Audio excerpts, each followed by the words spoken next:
A different philosophy, different mindset, Mike. That's what Dave Aranda wants to see with his guys. Can they match the physicality that this game will bring? Baylor won the toss and deferred, so West Virginia will start with it. And this is Preston Fox off a great game in the return game last time out against Cincinnati. So Garrett Green, like we said, for the first time since 4 weeks ago, a suspected head injury. And Don said it, Neil Brown told us yesterday, they've been missing the explosiveness of their run game without him. Neil Brown said Baylor defends the run well, so they want everything they can get on that end. Yeah, you're right, Mike. He brings the element of making you play all 11. He's that extra piece in the run game that if you're a Baylor Bear today, you have to keep your eyes strapped on number 6. And a chess match as well between Neil Brown and Dave Aranda, who both called the plays on their respective sides. And it's Green to the air for Traylon Ray to start for 8 yards. Drive starters, right? That's what Dave Aranda talked about. How does West Virginia today start each drive? Their run, their pass, they do a little bit of everything. How do they get going? Jaheim White, the 5'7" sophomore who's explosive, hit out of bounds by Keaton Thomas, and there's no flag. It's a first down for the Mountaineers. Keaton Thomas, welcome home, right? Yeah. He's got a story. We'll talk about that throughout this game today. Keaton Thomas, he started at West Virginia. He looked a little late on that play. Some emotions running for Keaton Thomas, the former Mountaineer. Began here as a walk-on 2 years ago. And this is what Garrett Green supplies. And Neil Brown will love to see a slide after 8 yards. He takes you out of bad plays. Baylor's doing a great job defensing that last play. But Garrett Green, the experienced senior, sees the opening, takes off, gets positive yards. Now second and short. Again, because they won 2 games with Nico Marchiol, but they didn't think Marchiol played great last week despite winning at Cincinnati. So it's back to Green, who had been injured. Jet sweep, Jaheim White. First down to the edge. Leading rusher, offensive coordinator Chad Scott told us this guy is our most explosive player. Absolutely, Mike. Not just in the run game, also in the passing game. And you saw he didn't get a traditional handoff. That was a little fly sweep series. The multiple ways they'll get the ball to White. And a different look here. This is Rodney Gallagher, the wide receiver, and he gets stood up right near the line of scrimmage after just a yard. Ran into the safety, Devin Bobby.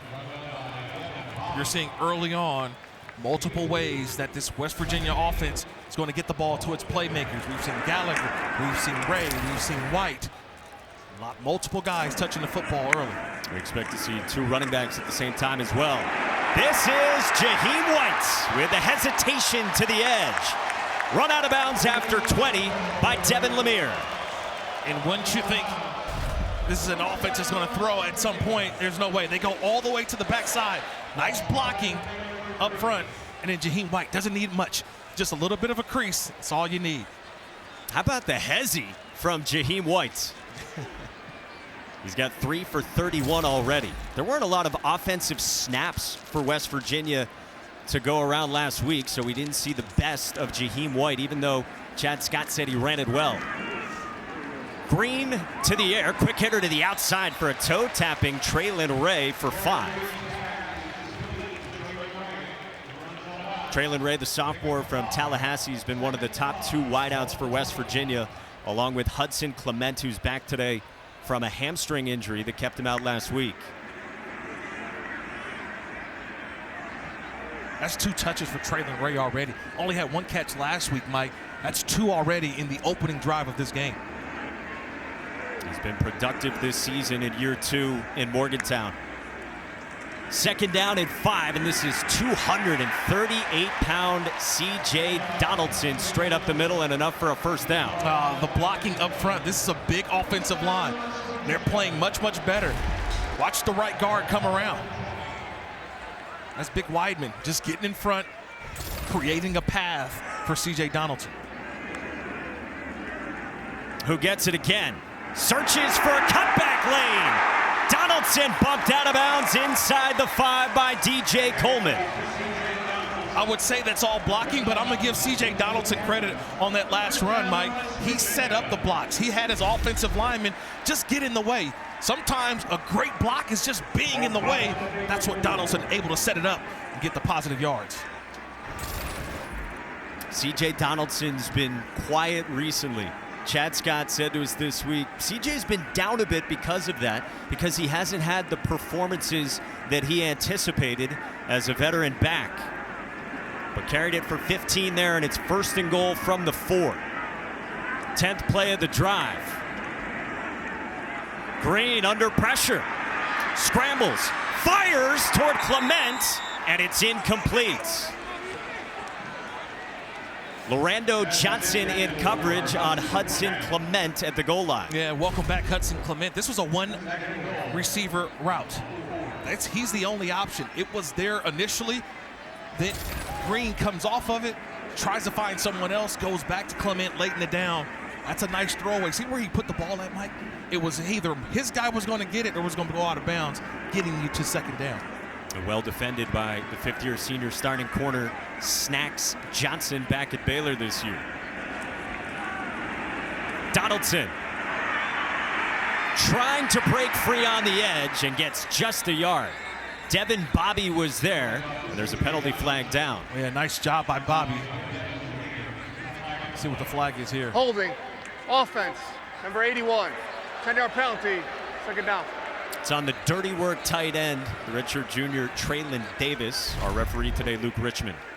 Yeah, it was right at the point of attack. Davis is right there. He's trying to see. He got a hold on to him. Look, an outside linebacker, but a nice job. Might have been Brooks Miller. He had a hold on. But Devin Bobby coming up making a play too. Smart junior safety's done it a couple of times, and it backs up Garrett Green and West Virginia. 2nd down and goal from the 14. Pressure picked up. Green rifles, and across the middle. That's caught by Rodney Gallagher for 11 inside the 5. That's a nice throw. Right into the middle of the defense. They got right in between those hash marks. That route takes a long time to develop, but now it gets you a 3rd and goal.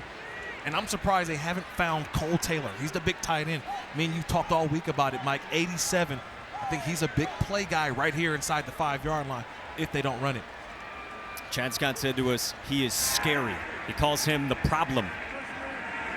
First 3rd down that the Mountaineers have faced on this game-opening drive. Jaheim White is the running back. It's Garrett Green calling his own number for a score. West Virginia strikes first.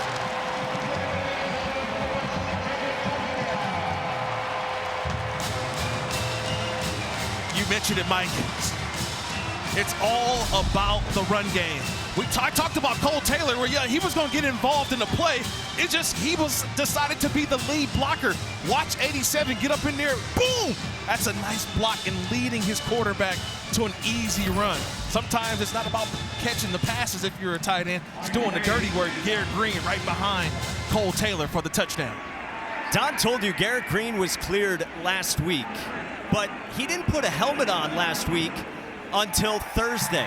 And Neil Brown said to us last night, they wanted to make sure Garrett Green was really ready. He sure looks it here in the 1st quarter to start this game against Baylor.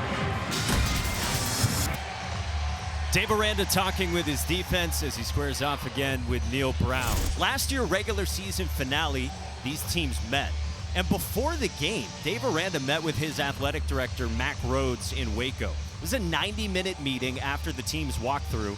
And Dave Aranda told us last night, I had to give my plan of here's where our program can do better. He said he had a full grasp of things that he had done wrong. Well, then after the ball game, a West Virginia win, Neil Brown spoke to Dave Aranda and said, look, I just went through this. He had a down year in 22, and he said it's invigorating and it is cleansing. Both teams this year at 5-4. We check out our Cheez-It Crunch Time, and we told you right now West Virginia's got a 6% chance to reach the Big 12 title game. Kirk, it doubles with a win here today. Yeah, absolutely. Look, their schedule is already set. They take care of business today. UCF right here in Morgantown next week. They go to Texas Tech to finish it out, and they need another loss. They need a loss from Kansas State, Iowa State, or Arizona State. There is a chance, Mike. We've been around this league. Coaches have been saying someone with 2 losses is making the Big 12 championship game. First possession for Baylor, and they spit it out to Ashton Hawkins. from Sawyer Robertson. The redshirt junior from Lubbock took over the starting job in week 3 from the transfer DeQuan Finn. And all Robertson has done is rank 6th in the country at QBR. Yeah, he's had a phenomenal, especially last month for his season. He's really coming to his own, showing he's the quarterback that this team needs. And Bryson Washington, as you said off the top, has been excellent. He carries for 4, and it sets up 3rd and 1, and those two guys have really been the key during the winning streak. Yeah, it's been the arm and legs of Sawyer Robertson, but then Bryson Washington, home run ability. Mike, last week had 3 explosive runs. Can West Virginia limit those runs today? 3rd down and 1. Robertson on a slant, and he's got Josh Cameron. High stepping into plus territory. He signals a 1st down after 23. 6'1", 218 pounds, Mike. We saw him during pregame. This is a big guy.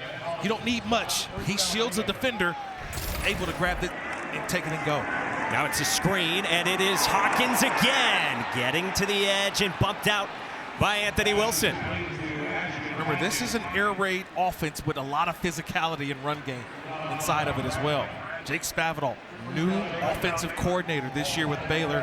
They want to play fast. They want to play quick. They get it out on the perimeter early. They told us it just took a little while with all the new pieces out of the portal.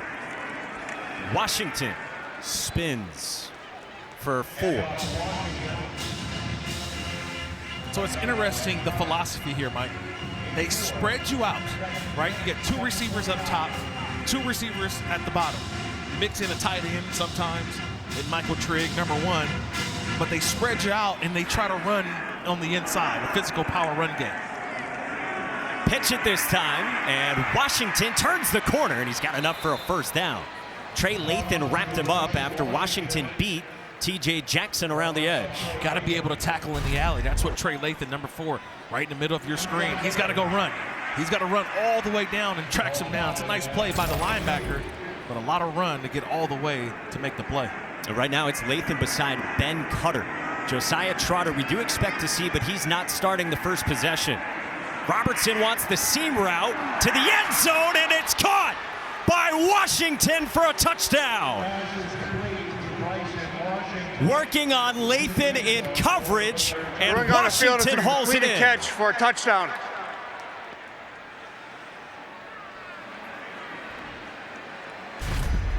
So we've always talked about Washington and his ability to run the football. He said, hey, just throw it up to me. He's got Lathan all over him. He goes up and grabs that football. That's will, that's want to. Lathan never sees the ball. He's reacting to Washington's hands. But the late hands, Mike, the late show by Washington, able to grab the football before Lathan can stick his hands in there. That's an outstanding catch by the running back. This one is narrowly good from Isaiah Hankins. So West Virginia starts off, they score. Baylor gets the ball back. Bryson Washington, and like Bryson Tiller told Lathan, don't. That's like the cost of a quarterback these days. $800K. There you go. There's the portal. Transfer portal. Little oxygen for Bryson Washington after his first collegiate receiving touchdown on career catch number 17. Week 12, college football. A mid-November chill in the air at Milan Puskar Stadium. Jack Stone gets it away toward Preston Fox from the 3. Special teams going to be so important today on both sides, and Fox takes it out to the 30 as we go back to the touchdown. Kurt? A couple things I want you to look at here. The route, this is the route, but watch the linebacker in coverage, Trey Lathan. He gets a little bit hesitant in his coverage as he's looking back at the quarterback. Just that hesitation is all that Bryson Washington needed to get enough, and then the late hands goes up for the touchdown. That's an outstanding job by Washington, but a little late in the coverage was Trey Lathan. Well, we've got an injury on the return for West Virginia. It's the tight end Traylon Davis. Redshirt juniors had an effective season known for his blocking. Plays on the special teams as well for the Mountaineers.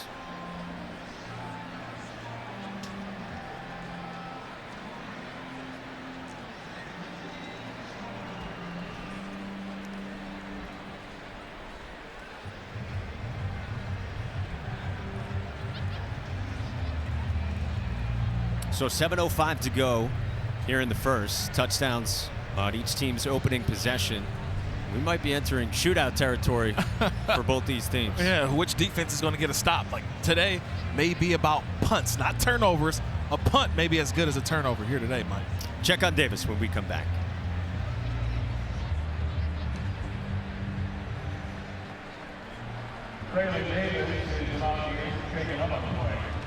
Important. Guys, what did Dave Aranda tell us? They had to account for Garrett Green's legs, and that's exactly what he just spent that entire possession addressing on the whiteboard, making adjustments, finished it off by circling the quarterback spot multiple times on that board. Yeah, no surprise what the objective is with West Virginia's offense, especially when 6 is back in there at quarterback.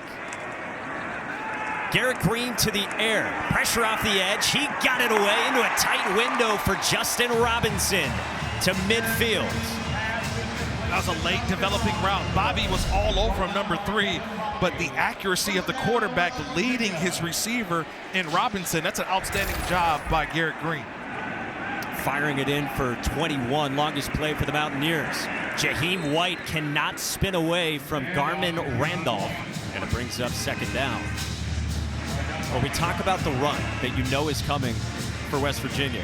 Matt Powledge, the defensive coordinator for Baylor, said, we talked about all week, the key is to stop the run, and he had a good phrase for it as well. Yeah, he said, set your jaw. That's what it is. This is one of those games, set your jaw, especially a lot of people around here in West Virginia, really close to Pittsburgh. Steelers, Ravens this weekend. In AFC North battle, we know it's about the physicality you have to have up front. That's what Baylor has to play with today with this offense of West Virginia. Set your jaw. That one got scribbled down by you. Green pulls it, tucks it, takes off, and he gets cracked down after 4. Corey Gordon Jr. in on the stop. That brings up third down as Gordon steps over to the nickel spot today because Carl Williams is out with a knee injury suffered in practice on Wednesday. So it's third down and 6. Green wanted the quick one. Check down, not there. Up the sideline, incomplete. But there is a flag down back near the line of scrimmage. Yeah, I think they may get Milam, 74, the left tackle. He had a hold of, looks like one of the defensive ends who was trying to get to Green. Holding. Offense. Number 74. Penalty declined. It'll be 4th down. So Dave Aranda will just take, as you would expect, 4th down after the holding call on the midseason All-American Wyatt Milam at left tackle. Yeah, Milam is just trying to hold, but that's what happens when you got Garrett Green sometimes. You got a quarterback who saw an exit, and the exit was outside of the tackle. Could have actually ran for a first down, possibly try to get it down the field, but the holding call negates that play.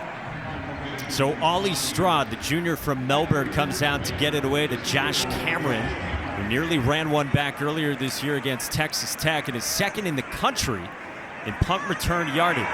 He signals, he will let it bounce, and it goes into the end zone for a touchback. Well, Baylor entered this season off of 3-9 last year. 4 losses this year. Utah, BYU, and Iowa State were ranked at the time. Colorado's currently ranked. And Baylor's now on a 3-game winning streak, capped by the walk-off field goal from Isaiah Hankins before the bye. And Sokirk sitting at 3-3 in the Big 12. 3 games left, including today. And you think about this season, they started with Daquan Finn as their quarterback. He won the job out of fall camp. And so you're working an offense that was really primarily based on the run game with Finn. He gets a little banged up. He's hurt. Enters Sawyer Robertson. Now the offense has changed completely. And you can see within the last 3 games how much more balanced this offense is, the touchdowns they're scoring. So this is almost the tale of 2 different teams, beginning and now the end. Sawyer Robertson gets it out quickly to Ashton Hawkins, who gets to the edge and runs out with a solid gain on first down. And Robertson's been so good as well. He was a big-time recruit, goes to Mississippi State for a couple of years, sits behind Will Rogers. Last year started 4 games because Blake Shapen got hurt, and now he's taken over the job. And as you said, this offense has been different. Bryson Washington wrapped up by Trey Lathan. It'll set up third down and short. And he also plays with a chip on his shoulder, Mike. He's always been told he's just not that good enough, right? 2 different stops, whether at Mississippi State, whether at Baylor, was always, we like you, but, and he's finally really taken over this quarterback position now. And this is a big down right here. 3rd down, empty formation. Remember, he can run if he sees an opening. Bryson Washington in motion. Gets it out of the backfield for a 1st down and more, and he finishes the run. Dave Aranda said Bryson Washington plays with violence, and he picks up 15. Well, West Virginia didn't adjust their alignment. Bryson Washington motion. Nobody went with the motion, so it was 3-on-3. 3 receivers, 3 defenders, 3 guys got their blocks, and that's how Washington was able to run free for the first. The redshirt freshman gets it again, running right at Lathan. Washington from Franklin, Texas. Last 3 games, he's run for 390 at 6 tuts. You mentioned what he did last game before the bye against TCU, a guy who didn't even play the first couple of games of the season because he wasn't healthy. And it's just an offense that now for him, he's starting to see it. You remember, he's a young guy, so with each carry, you could just see the experience. Robertson across the middle, and he's got it complete to Hawkins again. It's a 1st down, and Ashton Hawkins has been busy. What did he tell me before the game, Mike? He was going to make some plays for you. He's going to make some plays for I asked him, you look, Hawkins, one of the good receivers in all of college football, said today is going to be a big day. The opportunities that this offense has presented. I told him, I'll talk good about you. You make some plays. Already 4 catches, and we're not even through the first quarter. 5th-year senior Texas State transfer. And Sawyer Robertson has had plenty of time to throw. They bring 5. He gets it out quickly. Cameron with a cut and a 1st down and more. Josh Cameron is gone for a touchdown. 43 yards to the house. It's about making plays in space, Mike. You've got to make the plays in space. That's a routine out throw that has to be tackled right when it's caught. Cameron's on the outside, but Jacoby Spells, number 6, he's got to go attack Cameron. He doesn't do that, and just the wiggle. He surprised us in pregame. You look at him, does not look like he's only listed at 6'1", 218. Looks much bigger, but has the wiggle that you need. The former walk-on who's had a career season strikes again. It's his 8th touchdown grab. Well, he puts Jacoby Spells in just a freeze. And once he beats the first guy, he beats the second guy.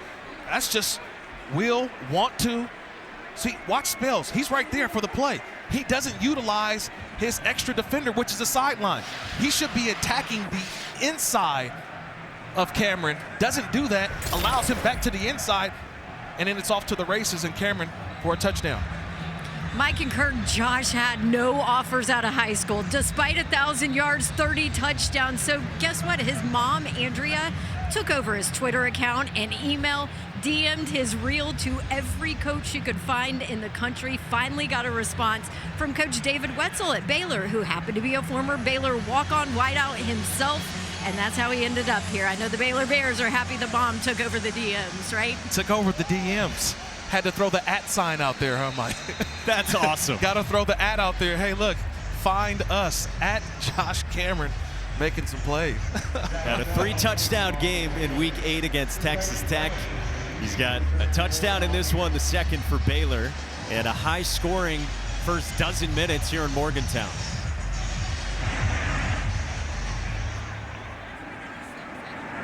Traylon Ray from the goal line returns this one, and he gets crashed down. Well defended by Micah Gifford. Hey, tonight on ABC at 7:30 Eastern, it's Georgia and Tennessee. Between the hedges, game day was there. What a sight. What a sight, man. Pat McAfee always having some fun. But tonight, that's an elimination game, Mike. Yep.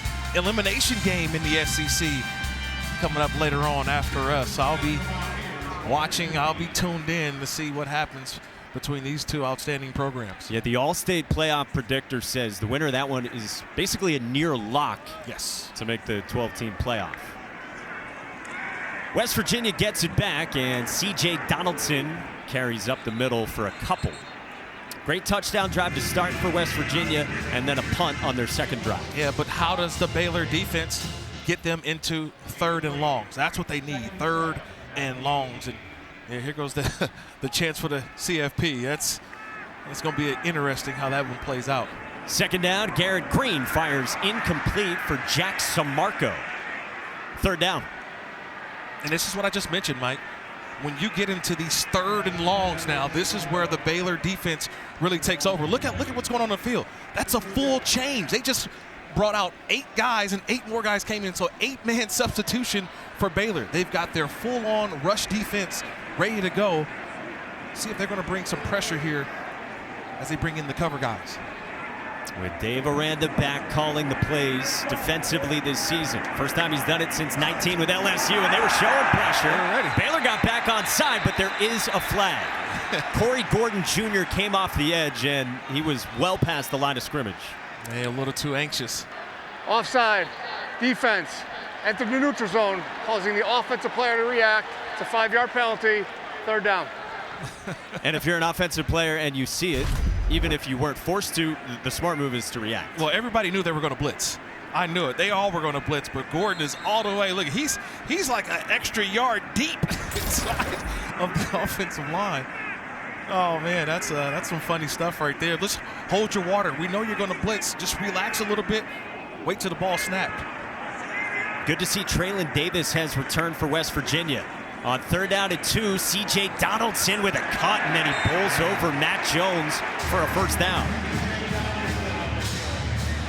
That's physicality. Oh, just watch number 2, Matt Jones. He's great. Going to be in your living room. Watch number 2.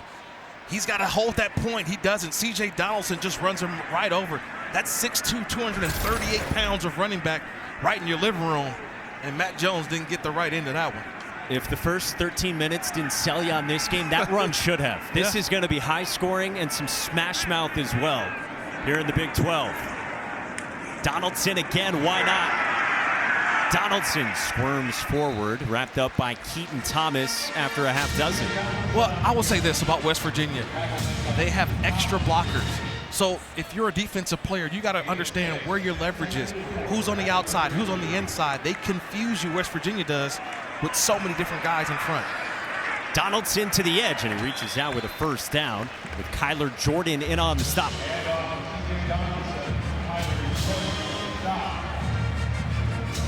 They give him a 1st down. So West Virginia stays in motion with Garrett Green back and at the controls, playing for the first time since 4 weeks ago after he was out with an upper body injury. Gets away from Jones. A pump and a slide and a hit as well from Caleb Parker. Green wants a flag, doesn't get it. They've been begging him to slide, and let's see what we think, what you think. Should there have been a flag here on Parker? I'm watching him. Parker, he slides a little late, Mike. It goes both ways. The quarterback has to initiate the slides a little bit earlier, but also you can't put the defender also. He's got to protect himself. Jaheim White off the edge. He's short. It's 3rd down. Hey, Mike, that's been the issue with Garrett Green. He's got to get down sooner, okay? If you know that you've been taking some big hits over the last couple of weeks, I would get down a lot sooner. Get to the next down. When you try to slide late to that, yes, you have protection, but the protection's only going to be when you give yourself up. Neil Brown is still not happy. He is still in the ear of head referee Luke Richmond as the first quarter comes to a close. Yeah, he's basically saying, hey, why don't you go the first quarter? But again, you cannot slide that late if you're Garrett Green. I agree with you. Entertaining first quarter in Morgantown. Baylor up by 7 with Green and the Mountaineers driving.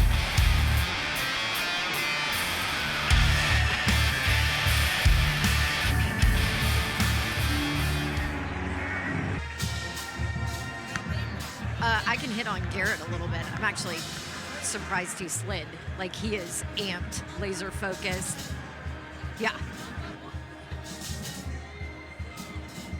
I mean, I've spent enough time with him on the sideline in 2 games that I can tell that he's next level.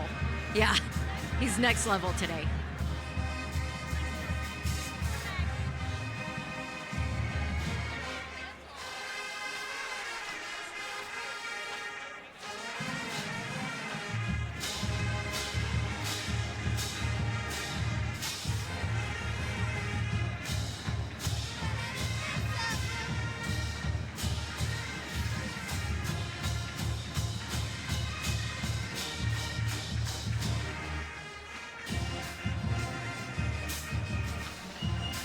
Start of the second quarter here in the Big 12 in Morgantown, and Neil Brown was about as hot as you'll ever see him. Yeah, he's hot because his quarterback slid and then was hit, to me, I think just a little bit late, but I understand why. If your quarterback slides this late, he doesn't get the same protection. He's got to slide a little bit earlier. And I think Neil Brown is upset because his quarterback has taken these shots previous. You don't want to see him be injured again. 3rd down and 2 for Green and the Mountaineers to begin the second quarter. Play fake. Green's got time. Uncorks one downfield and incomplete. A diving Hudson Clement could not make the catch, but there's a flag down. Yeah, where is that flag? Lorando Johnson, number 18, was on the coverage. This was only a 2-man route. Max protection, so only 2 people were in the route. Holding, defense, number 18. 10-yard penalty from the previous spot, automatic, 1st down. Flag was back around the 46, not as far downfield as he eventually got. Yeah, it was Lorando Johnson. It was just the left hand. You could see it. I didn't see it initially because I saw them running, but if you watch the left hand right before Hudson Clement was able to break to the outside on that route, just a little bit of a grab right in front of the officials, and that grab actually slowed him down. That could have been a bigger play, but in that case, the holding penalty actually helps Baylor instead of giving up what could have been a touchdown. And it helps West Virginia get the 1st down as well. Neil Brown might have also been frustrated with some of the substitutions allowed for Baylor when West Virginia hadn't subbed. Donaldson for nothing, with Kyler Jordan, the redshirt sophomore from Lubbock, in on the stop. And it's the cat and mouse of Neil Brown against Dave Aranda. They have gone against each other a number of times at previous stops before. Green keeps it, and he runs off the right side. Stacked up by Devontae Tesno. 3 yards, and it's 3rd down. It's fun watching West Virginia offensively because they're going to have 3 or 4 guys on one side and just they run their plays off the adjustments of the Baylor defense. 3rd down and 9. 4-man rush. Green zips one incomplete. Intended for Traylon Ray. Caden Jenkins had the coverage, and now late flags come in. That was at the top of the route, Mike. The top of the route. Initially, did not look like there was holding or pass interference. Pass interference, defense, number 8, 15-yard penalty, automatic, 1st down. Caden Jenkins is the sophomore and the leader in the back end for Baylor. Yeah, it's right at the top of the route, a little too handsy. You see him just grabbing there. Got to be more patient in that opportunity. Flip the hips, understand where you are on the field. Didn't understand where he's at. And that little hold is something that you just cannot do on 3rd down, especially. So it's defensive penalties on consecutive 3rd downs for Dave Aranda's defense. He was saying this week, we have got to play against the pass better than we have so far this season. West Virginia inside the 30. Green fakes everyone, gets to the edge. Run out of bounds by Devin Lemire after 15. Yeah, you love everything about that play. Even got the receiver involved in Gallagher. Watch the right side of the screen. Here comes Gallagher, 24. He gets a nice little seal, and that allows Green to get to the outside. So you got the wide receivers in on the blocks on the perimeter. Mountaineers in the red zone. Green stopped by Jackie Marshall after 4. Gary Green on the keeper. Jackie Marshall the tackle. Gain of 4. 2nd and 6. 2nd down at 6 from the 9. And a high-scoring affair so far at Milan Puskar Stadium in the 12th play of the drive upcoming for West Virginia.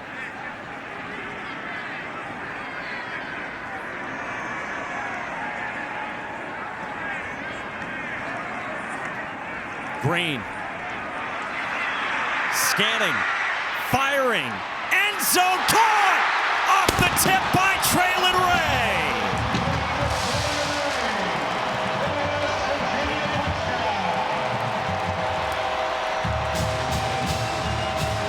Devin Bobby got his hand on it. Traylon Ray got 2 for 6. It's just about tips and overthrows, Mike. Tips and overthrows. Devin Bobby's reading the eyes of the quarterback. He's right there. He just misses what could have been an interception in the end zone. And right there, Traylon Ray, right where he needed to be. Ball bounces right in his hands. It went from, oh, no, no, no, to Yes, yes, yes. West Virginia touchdown. 12 plays, 85 yards in 5 minutes, and we are tied early in the second. There's a reason why Garrett Green's the quarterback. He knows how to extend plays. Even when it's not there, sometimes you just give your guys a chance. And luck has its chance for the Mountaineers. Director Ward Manuel. I just love the reaction. You just got to follow, go to Twitter, go to whatever your social media platform you love the most. I love the outrage. We should be in. Like, people, it's just a projection. Like, relax. This is Jamal Bell, who's got a touchdown return already this year. He gets wrangled down. Well, last year, these teams met in Waco, and there was no shortage of big plays, maybe some jawing like that as well. And speaking of kick return touchdowns, how about Richard Reese? In a span of 4 minutes in the second, he ran back not one, but two, 96 and then 93 yards for Baylor. But it wasn't enough because Garrett Green in West Virginia. Green linked up with Jaheim White. West Virginia won it 34-31 on the road. Yeah, Jaheim White was number 22 back then. He's number 1 on your screen today in Mountaineer blue. Baylor gets the football back, and Bryson Washington runs it off the left side for just the yard. A couple touchdowns for Baylor in the first quarter. Their most first quarter points since week 1 of this season. For a defensive Dave injury. Aranda said to us, we have never won in Morgantown, something he was well aware of. Sean Martin is down for West Virginia, Kirk, the fifth-year senior defensive end for the Mountaineers, who's been playing very well. Yeah, plays very well. He plays a lot of plays too, Mike. He's one of those stalwarts on the defense. He also sets edges, so this could be huge for this football game with big number 5, 6'5", 295 pounds. He likes to set the edges, turns things back inside. So if he can't go, definitely be a big loss. After the play as well, he was reaching at his right leg. We'll check on Martin next.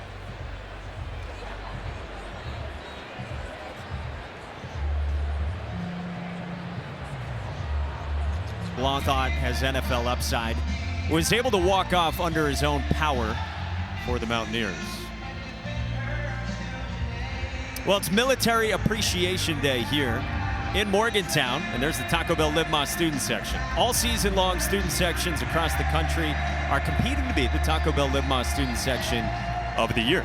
Download the Taco Bell app to learn more. So, early on in the second quarter, here in Milan Puskar Stadium, 14 all in this Big 12 battle.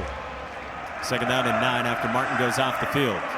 Sawyer Robertson complete across the middle to Michael Trigg, his big tight end, and Reed Carrico was immediately in on the stop after 5. Yeah, you're seeing Trotter and Carrico in at linebacker. Trey Lathan taking this series off, so obviously putting a little more coverage on the defense for West Virginia with this linebacking core. And third down and 4 for the Bears.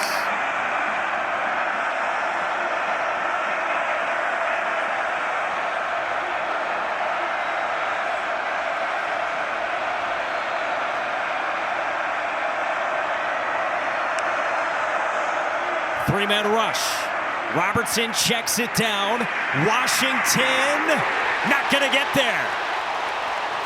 KK Tarnu was the first one to him, and it's 4th down. Yeah, that's how you do it. That's good team defense right there. KK Tarnu, he didn't make the play initially, but he slowed Washington up just enough, and then you see the 2 linebackers playing cleanup, Trotter, Carrico. But here's the Baylor Bears. They're aggressive. They're still on the field. 4th and 1, and let's see what Jake Spavital, what do they have cooking up? Or is it a situation? And Sawyer Robinson out. Direct snap. For Bryson Washington from their own 37. Trigg in motion and a false start. I think you can thank the West Virginia fans for that one. The fans got a little loud. I think that's the false start. Remember, it's a different cadence with Washington at quarterback. Snap lined up. infraction. Offense. 5-yard penalty. 4th down. What effect does that have on offensive linemen? Well, it's all about the cadence, right? When you hear the cadence, it's a little bit, you have a pause, it's a voice sometimes, it's the clap sounds a little bit different. All of that comes into play. With Sawyer Robertson, it's kind of, you understand it, you feel it's a chemistry with it. And that play, that time, it just has to be snapped right away. So it was a bold choice from Dave Aranda. Jake Spavital was saying to us last night, those decisions are strictly on the analytics. They get decided well before the moment it happens. So in the end, Palmer Williams gets it away to Preston Fox, met immediately at the 20. He said to me during the break, who's going to punt more? Well, that's the first one for Baylor in a game filled with fireworks so far. First drive of the game, if you're just joining us, West Virginia marched down the field, 12 plays, 79 yards. Garrett Green, a touchdown. Baylor countered, 75-yard drive of their own, capped off with good hands from Bryson Washington. Then Traylon Ray, off the ricochet, tied it after Josh Cameron had a touchdown as well. And we are all tied up at 14. Yeah, but it just seems like West Virginia's had the ball a lot longer. They've had more plays, 28-16. They've had the ball, the time of possession, a little bit longer as well. So it feels like Baylor has scored quickly, but hasn't ran a lot of time off the clock. West Virginia has definitely played ball control football. So the defense has been out there for a while, and this is Jaheim White getting to the outside, and he gets helicoptered down just shy of the sticks.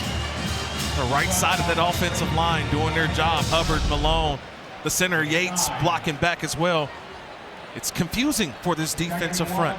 Trying to figure out, do you go with the lineman? Do you stay where you're at? It's a lot deceiving the way this offensive line blocks. Both running backs, and it's Garrett Green who keeps for a first down. So this is what Chad Scott told us we would see. Both Jaheim White and C.J. Donaldson in at the same time. Before today, they had done it for 16 snaps this year. 8 of those week 6 against Oklahoma State, and the game plan today is very similar to that game. A lot of eye candy, Mike. Smoke and mirrors. That's what we call it on defense. When you have numerous guys in the backfield who can carry, who are not just in there to block, they're in there to carry the football, they can receive the football. It just requires much more communication defensively.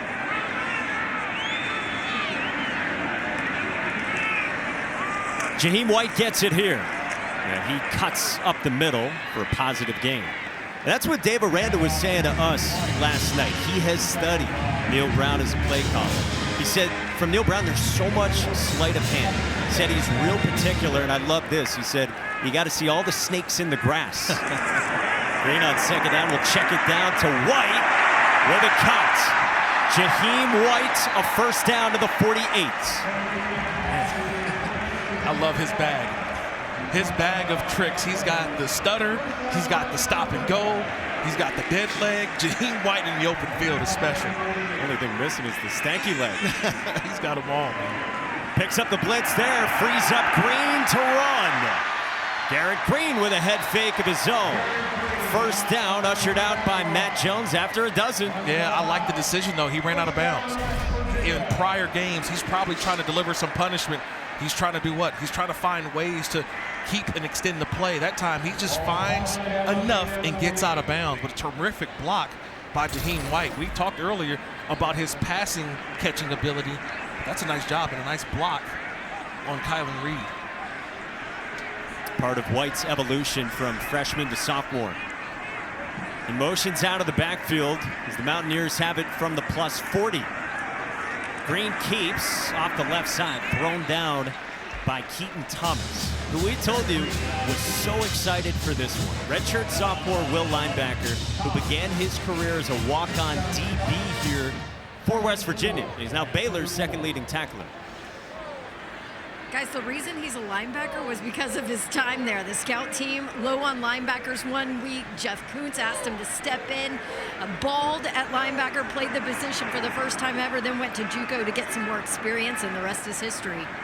And here he is, playing against his former team. I love what Dave Aranda said about him. Donaldson popped after just a yard out of the backfield by LeVar Thornton. Remember Dave Aranda said when it comes to KT, he's like, just chill. KT, just chill, man. Just chill. That's my Dave Aranda voice because KT was so worked up. He's an exciting player, plays with a lot of energy, a lot of passion. And that's him, number 37 when he was a West Virginia Mountaineer. Now, number 11, one of the best linebackers, I think, in the Big 12. Guys, he told me this was a full circle moment for him as a walk-on at West Virginia. They helped him find his position, and now he's back playing against him. Donnie's trying to stop 3rd down and 3, and this is Jaheim White on the jet sweep. Nowhere to go, and it gets strung out by Trey Wilson for a loss of 2, and it's 4th down. That's a nice job there by Trey Wilson. You saw that too, Mike. Number 91, he made them play. He's going to just dip under. He's right here, number 91. He's just going to dip up under. And all he did is he made the running back bubble. All you got to do, make the running back bubble. Stop the feet, and you just see all the white shirts coming in to stop him short of a 1st down. A field goal here, Kirk, would be 52. Mike Hayes' career long is only 49, so with 4th and 5, the offense stays out there.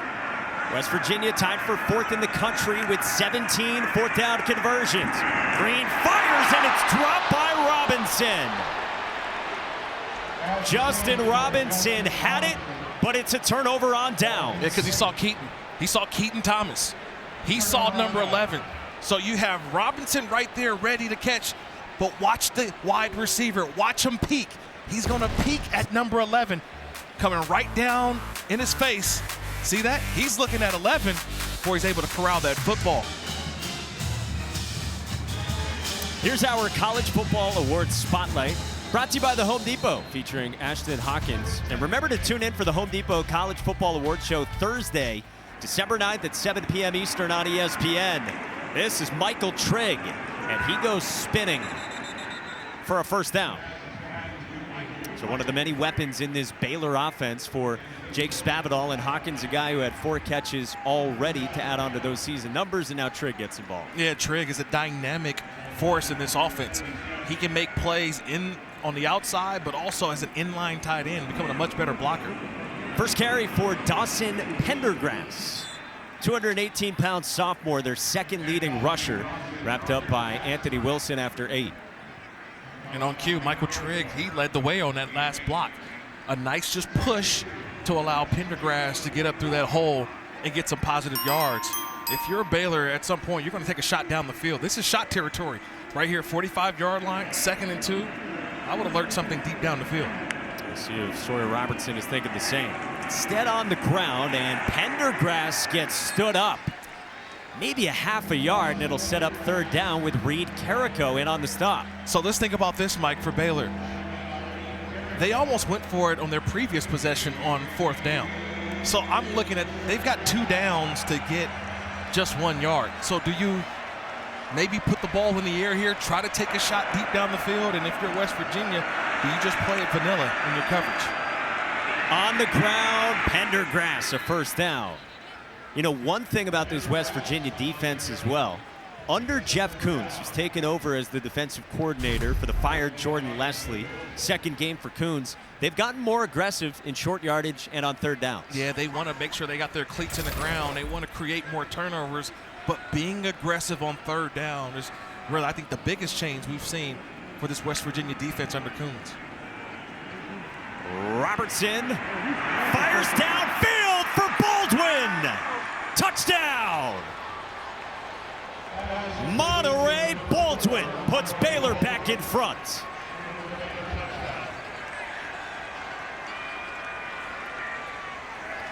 Look, 1st and 10, you got to keep your eyes deep down the field. And I think this is a miscommunication by number 1, Garnett Hollis Jr. and Anthony Wilson Jr., number 1 and number 12, to allow Monterey Baldwin to go right through the seam of the defense untouched. There's nobody guarding him. He's just running down the middle of the field in between 2 defenders, and Sawyer Robertson saw it. I think he couldn't let that ball go quick enough. I couldn't believe my receiver down the middle of the field. That's an easy throw for a touchdown. Monterey Baldwin can flat out fly, and if there's miscommunication, he doesn't need that kind of help. No, that's all the help that you need. Honestly, it's a help for the Baylor Bears. And Sawyer Robinson putting his arm on display. He didn't even step all the way in that football. He just launched it. That's a happy Baylor Bear right there. And how about Sawyer Robertson, who is flat out cooking? He's 12 for 12 for a $196 and 3 touchdowns. And what did Jake Spavital say to us yesterday? He's been walking around telling anyone who will listen that for Sawyer Robertson, this is the Tom Brady, Drew Bledsoe situation. Because, again, 5 times, Baylor fans have heard this, Sawyer Robertson has been told he's not the starting QB somewhere. Well, now Sawyer Robertson has taken this, he's run with it. Jake Spavital said to us, he's been the spark we needed, and he is playing at an extremely high level. He's expanding his role, and the more and more with each game, you can see the confidence growing. Dude said he's got some wheels as well. We haven't seen him put those on display yet, but he's got some running ability behind that arm he just showed off. Preston Fox is ready to get it from Shaq Stone. Fox from the 2. Crashes down past the 20. Robertson to Baldwin for a Baylor lead. Yeah, so here's Baldwin right here in the middle, and then you've got a corner here and the safety here, and watch Baldwin just do this. He's just gonna go right here, and nobody covers him. So where's the communication on both guys? He splits the cover 2 safety and also the number 1 corner. There's no communication by safety corner, and you get a Monterey Baldwin running free for a touchdown. And a West Virginia pass defense that's quite frankly been woeful this year continues to struggle here in the first half here today. Mountaineers with the football down by 7. Jaheim White off the right side navigates past the 25 for 4. Approaching 4 minutes to go until halftime. Winner of this one gets bowl eligibility. Baylor at 3-3 in the Big 12. West Virginia, one of 4 teams who started the day at 4-2, tied for 3rd. White again. Hops out to the edge. He gets run out by DJ Coleman for 3, and it's 3rd down and short. Yeah, this is a big drive right here for West Virginia because Baylor gets the ball to start the second half. Okay, so you want to be able to get some points right here. We are now inside of the middle 8, right? The last 4 minutes of the second quarter, the first 4 minutes of the third quarter. This is where games are won and lost. And what can this West Virginia offense do right here? This is a big 3rd down. They don't want to punt this ball back to Baylor. Not the way Baylor's offense is going right now. Hudson Clement in motion. Play clock winding down. 3-man rush. Green scans. Green takes off. Goes spinning, and he reaches out, and it's very close. I think he's short, Mike. Just missed it. Just about a half yard short. That's a nice retrace by that defensive front. But he's about a half yard short. 4th down. Keaton Thomas in on the stop. He wanted to go to the air, and then he took off. And the offense stays on the field from their own 32. Yeah, I think they're just going to wind the clock, try to get let this clock bleed as much as possible. Probably take a timeout and punt it. Ruling on the field was the runner was short of the line to gain. The previous plays under further review. They will have a look at the spot. Our replay official is Marcus Marsden, working with this Big 12 crew.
See what Luke Richmond has heard. The ruling on the field of the runner short of the line to gain stands.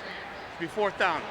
Okay, so kind of as you expected, Garrett Green Was not hoping for that. And I think the fans expected it too, because it's not that scattering of boos like you normally hear. It was, you could tell, it was just too close to overturn. I would also say that had they did mark it as a first down, I don't think that evidence would have made you overturn that call as well. So good job by the officials staying with what was called on the field. And Dave Aranda's got to be licking his lips. You still have 2:41 left. You have 3 timeouts. You're up by 7. You're getting the football right here from Ollie Straw, and you get it to start the second half as well. Ollie Straw gets a high punt away toward Josh Cameron. Goes out of bounds, and we'll see where they spot it. We'll set up Baylor with excellent field position well past the 30. Hey, kick off your Week 11 NFL Sunday at 10 a.m. Eastern with the Countdown crew over on ESPN and on the ESPN app. They'll have all the early breaking stories, injury updates, and previews of each game leading right up to kickoff.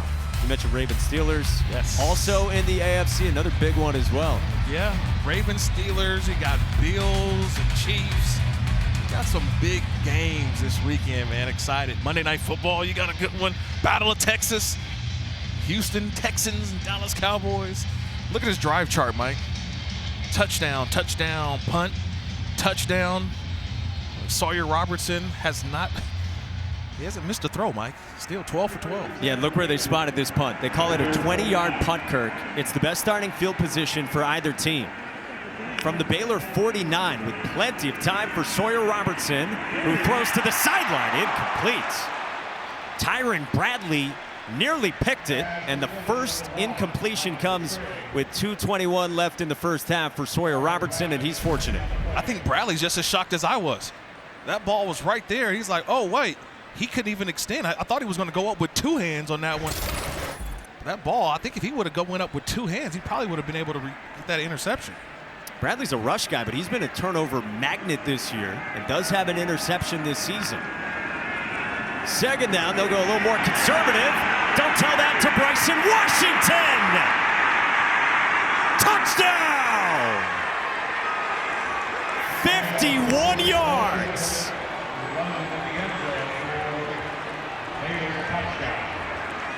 Talk about this offensive line, the chemistry. Watch this block by Campbell Barrington. Watch him cave everything down, and it allowed the hole for Bryson Washington. It's a nice job by the offensive line, but the Campbell Barrington, that right tackle, able to cave everything down, and it's just go hit your head on the goalpost, Bryson Washington. The speed of the home run hitter, he's doing it again. He took a week off because it was a bye week, and he's right back to his old tricks, Mike. He's been a monster. So too has Sawyer Robertson. We told you right at the top, these 2 players, more than anyone else, have keyed it for Baylor during this 3-game winning streak. A massive turnaround for Dave Aranda, and they're doing it again here in the first half in Morgantown. Yeah, this stuff, outstanding blocks. Barrington, the right tackle, caved everything inside, so it formed an extra gap.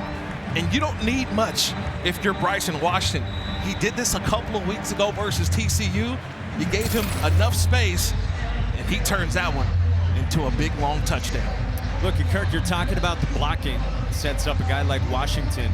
Jake Spavital said to us last night that the offensive line is the most improved unit on Baylor's offense. And Dave Aranda said to us in the beginning, everyone on the offensive line was working hard, but maybe too hard. Like they were trying to prove people wrong. And now they're just letting the game come to them, and it has really turned around the ground game. Well, I think look at all 5 guys. But the left side of the offensive line has been sort of the problem. You've had injuries. It's been a mix on that side. The right side is really what's been getting it done. We just saw Campbell Barrington, the right tackle. Omar Abedian, number 68, and Colton Price, the center. And now onside, the kick from Baylor, trying to get greedy ahead of halftime. They almost had it, Mike. They almost had it, number 20. We've got a flag down. Trying to steal a possession is Baylor. Now, the ball did go 10 yards, but nobody touched it, so it goes out of bounds. So it's an illegal kick. Now, does that ball come all the way back? Free kick out of bounds. Kicking team number 99. The 5-yard penalty would be enforced from the 46-yard line. Please reset the game clock to 2 minutes and 13 seconds. 2, 1, 3. So, thank you. First things first, are you okay with the gamble? Because you give West Virginia great field position. Yeah, I'm okay with the gamble. You're feeling good, and you honestly almost executed the surprise onside. I love the switcheroo there. Yeah, look at that. I had no idea. I'm sitting up here, we're watching him get in a position, and the place kicker is walking backwards, and all of a sudden the ball's in play. I think that's Reggie Bush who had the onside kick attempt. And so good field position for West Virginia. Garrett Green rumbles right up the middle, and he's got enough for a first down and takes it inside the 30 as we tick down to the 2-minute timeouts. This game has had a little bit of everything so far. Offensive fireworks, and now West Virginia trying to make it a one-score game. All right, Kev, yeah, great day of college football. We still have Tennessee and Georgia coming on ABC at 7:30 Eastern. West Virginia with 2 to go until halftime, and Garrett Green gets it off to Hudson Clement, who gets out of bounds. You like that's a good first down play. Now West Virginia has to turn this into points. I still don't agree with Dave Aranda after scoring the touchdown to go for the surprise onside. I think your defense is playing well. I would love to force West Virginia to have to throw a little bit more. Make Garrett Green have to be the passer. They want to be up. They like to play well when they're ahead. And now you're forcing them with a great opportunity to get points when you could have made them work the entire field. Yeah, and you went with an onside kick from a backup cornerback, Reggie Bush II. Sets up this good field position for the Mountaineers. C.J. Donaldson! Touchdown!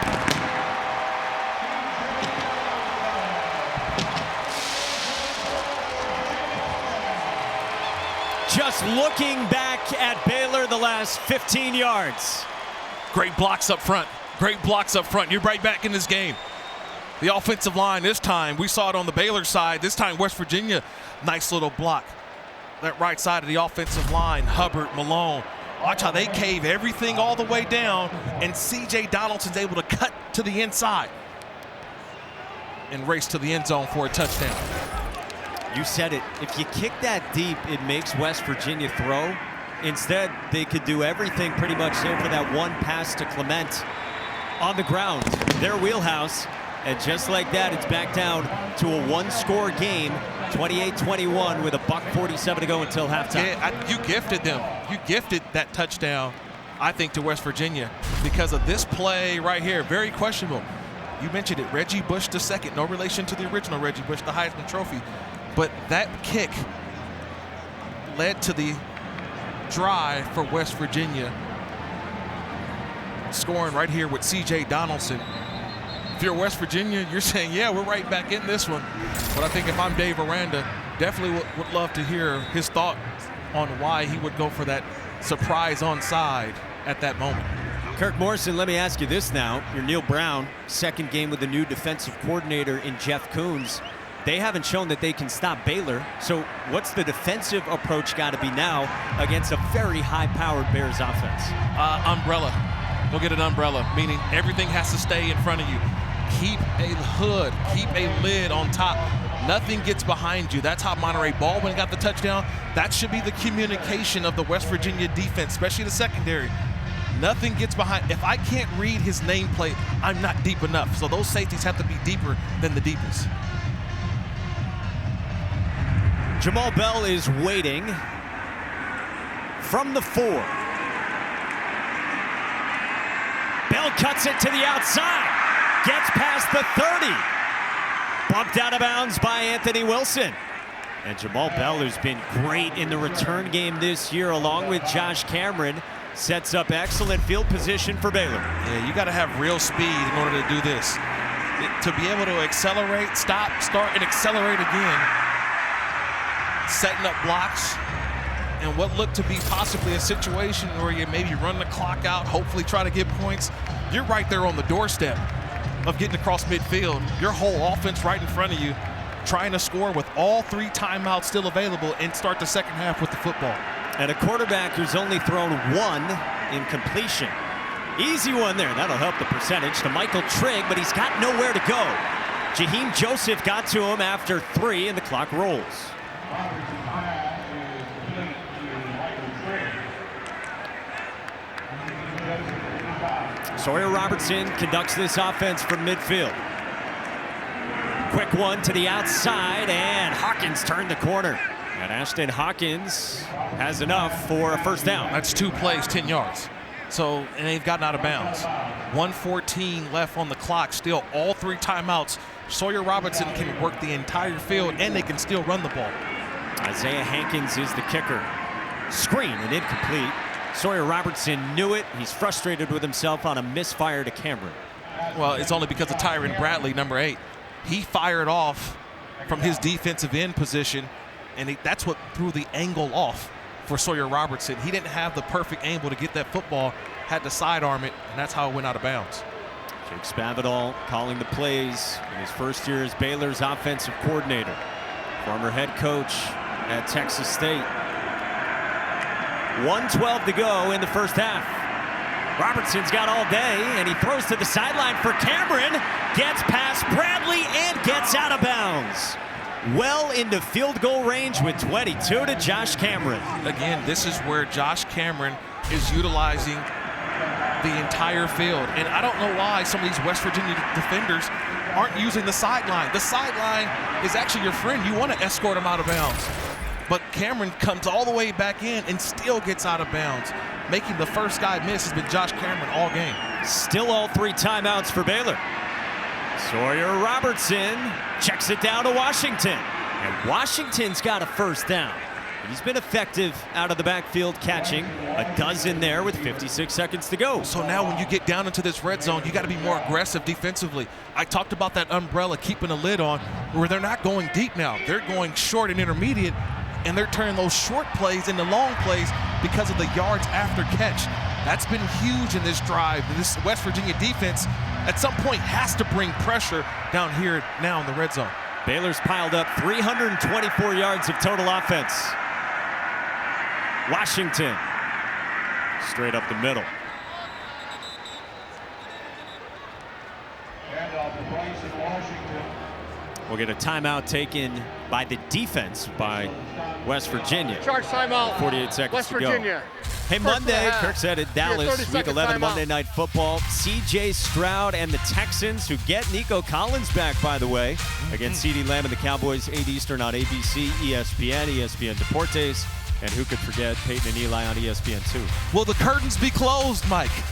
That's been the uproar at Cowboy Stadium. Hold on, Will there's a Jerry glare. Jones have the what? They were closed last night for the Jake Paul Mike Tyson fight. Those curtains were closed. Will they be closed on Monday night?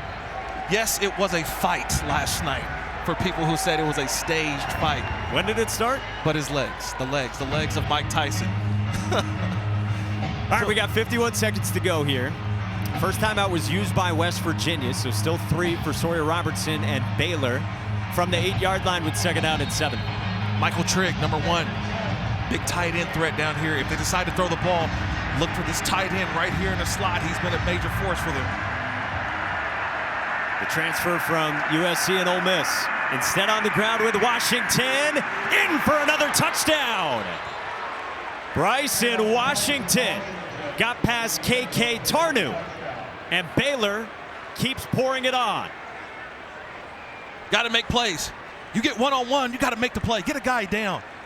The coach can only put so many guys in the right position, but watch late. You're going to see Tarnu come in. He's got to make the play right here. Watch KK Tarnu, number 14. You got to get involved. Don't wait. See, he waits.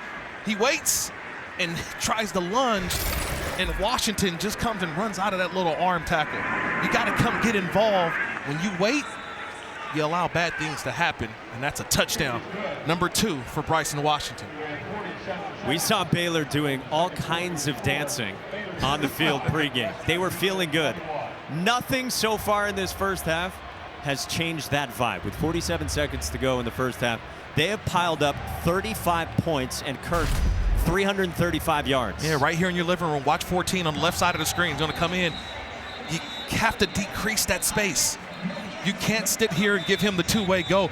Washington wants you to think as a running back, if you're not going to press the issue, he's like, come on, man. I'm just going to just run right through that arm tackle because he's got enough space to do that. And he's shown the redshirt freshman, number 30, Bryson Washington, with each carry, you could just see him blossoming more and more in his role.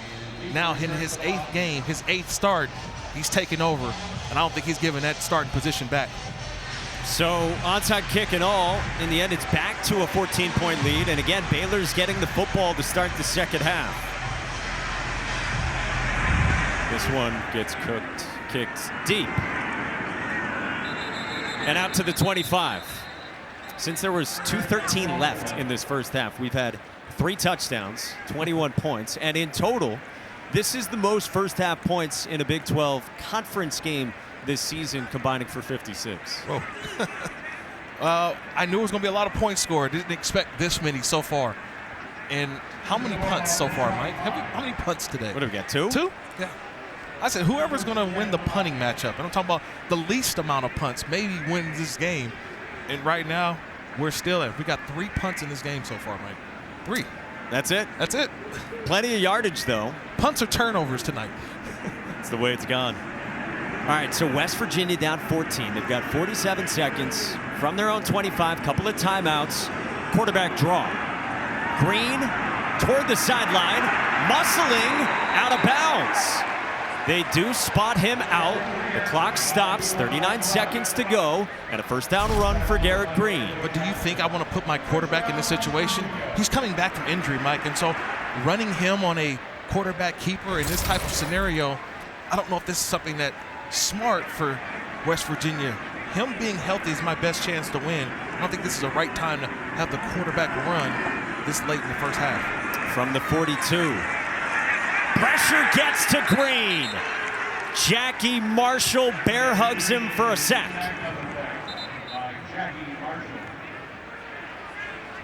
I like the big swim move by big number 0.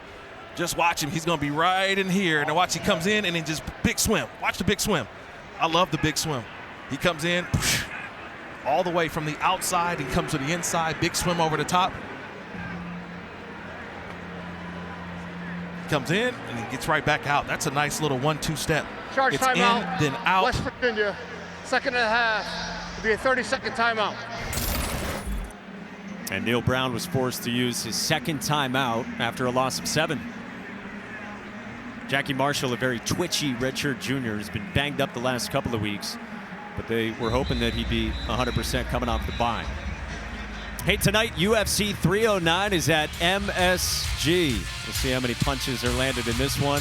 Highlighted by the heavyweight title main event between the champ, John Bones Jones, and the former champ, Stipe Miocic. Main card starts at 10 Eastern on pay-per-view with prelims at 8 on ESPN News and ESPN Plus. And to order the main card in English and Spanish, go to espnplus.com/PPV. Okay, that's a real fight tonight, by the way. That's a real one. There you go. You're satiated. Garrett Green has done it on the ground to the tune of 88 yards. After the timeout, he fires and it's incomplete. Excellent coverage from Lorando Johnson, draped all over Justin Robinson, and it brings up 3rd down. Yeah, I think the fans had some scattered boos there because they thought that Lorando Johnson got in there a little quickly, but it was because of the release of Justin Robinson. He came out and initiated contact, and so Johnson was just getting right back in phase and able to knock that play away. 3rd down and 17 for the Mountaineers. Green takes a deep shot. Downfield for Clement to make the catch at the 21. Flag down as well with Caden Jenkins in coverage. 44 yards for now. Yeah, I don't know how you're not on top if you're Caden Jenkins. Nothing should be behind you, so you should be already playing on top. But a nice job by Hudson Clement, back from injury, and just the concentration being interfered with to make this catch. Pass interference. Defense. Number 8. The penalties decline. The result of the play is the first down. The game clock will start on the snap. Again, just extending the play. That's what happens when you're able to extend the play. You're able to get down the field. And Jenkins has his hands on Clement. but the concentration and the unbelievable catch by Clement. From just outside the 20, Green escapes pressure. Green zips one incomplete. Back of the end zone, intended for Clement. 15 seconds to go until halftime. See, Garrett Green gets a little greedy because look at all the green grass on the outside. Watch, he's going to make the fake. He takes off to the outside. Look at all this green grass over here. If he runs off, he knows he messed up. He probably could have had a much better opportunity and a much closer opportunity to go for a touchdown. And that being said, Kirk, I think he also did have Clement. Yeah. It's a misfire. It's a misfire, but I think he's trying to get greedy, get those yards, get out of bounds. Play clock winding down ahead of second down. 15 seconds to go, one timeout for West Virginia. Green under heat, got away, runs this time. Green with a cut, short. Clock stops for now after 20 from Garrett Green inside the 5. You don't think he thought about that the play before? He realized how much open room that he had on the play before, and look how much more determined he is. As soon as he puts that foot in the ground, he's thinking end zone. This time, he's just running, doing an outstanding job. Gets him right there, set up at the doorstep of the goal line. Final timeout used by Neil Brown in this first half. And look, you said you don't want to take unnecessary hits on Garrett Green. But the flip side of that is this is what he can do with his legs. In less than a minute, he can take his team to the doorstep, to the 1 yard line right now with 6 seconds left until halftime. But see, the difference here was that it's a passing play. For sure. And there were open run lanes. He's back to pass. He looks, he scans the defense. If it's not there, he can take off and protect himself. When it's a designed quarterback run to start the drive, that's where I'm saying, hey, let's not do that. And so now, what do? You're out of timeouts. 6 seconds to go. What kind of play call, if there is one, that you can get off to still give your chance, yourself a chance at 3? I got a 6'7" tight end in Cole Taylor, right? We haven't called his name enough today. He's been a great blocker, but 6'7" tight end, I'm going to throw it up to him or throw up to one of my receivers. I think you got about 2 plays here with 7 seconds left. There's Cole Taylor. At 6'7". Right here. 7 seconds. They added 1 more second until halftime. Gallagher in motion. Green quickly. End zone for Taylor, incomplete. 3 seconds came off the clock. 4 seconds to work with. You think it's enough for a play? I think it's enough for a play. I think one more play. They had Taylor right there. It was just too much traffic. When you have all that traffic as a quarterback, you can't throw it right there at the numbers. It has to be low. Always hurt quarterbacks down by the goal line.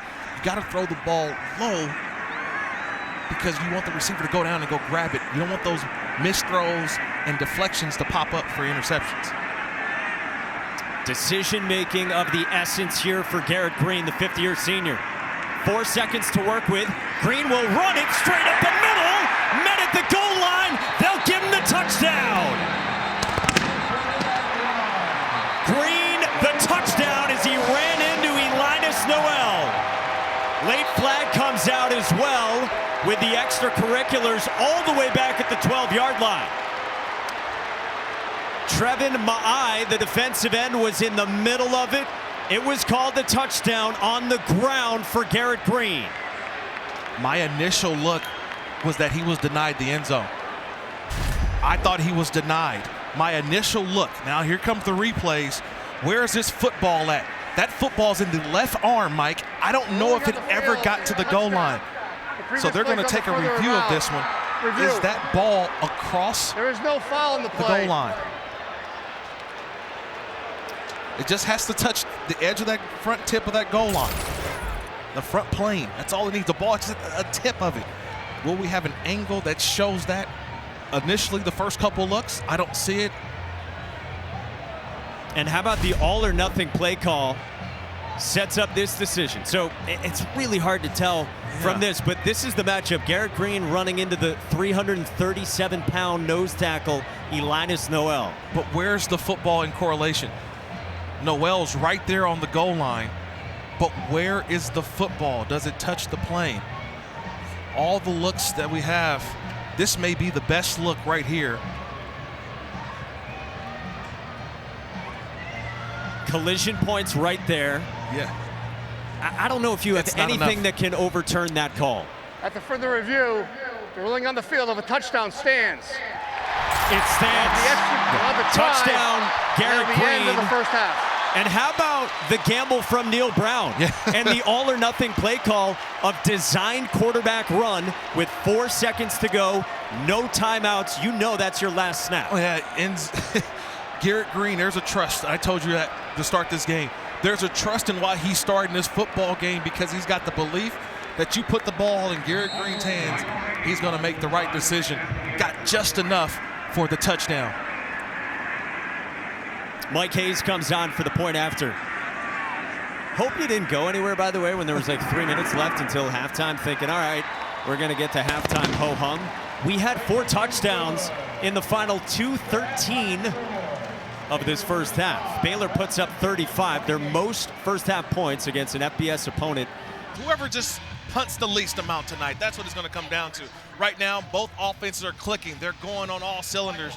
You got one side of it with Baylor and Sawyer Robertson and Bryson Washington. On the opposite side, Garrett Green returns to the lineup. He's been outstanding. To me, Mike, it just comes down to almost who has the ball last is going to win this game. Just crazy what we saw offensively. Baylor had 335 yards of total offense. West Virginia was 3 yards better, 338. But Baylor's got the lead. Both teams looking to get bowl eligible. The winner has that. And Baylor starts with the football with a return from Jamal Bell. Plenty of highlights to choose from in the first half. Yeah, well, if you start with Baylor, it started with Sawyer Robertson, the quarterback. He started his game off, Mike, I believe, 13 of 13, 12 of 12. He was on fire. And then Bryson Washington, the running back, he got going as well. So the offense was the 2 stars going into the game are being stars tonight so far. The rushing attack, the throwing attack, Sawyer, Bryson, all day for the Bears. As expected, and they go back to work. Bryson Washington gets chopped down off the edge by KK Tarnu.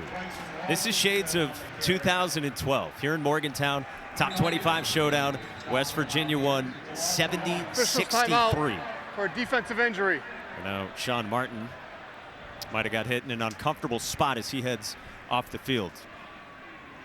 Let's go down to Don.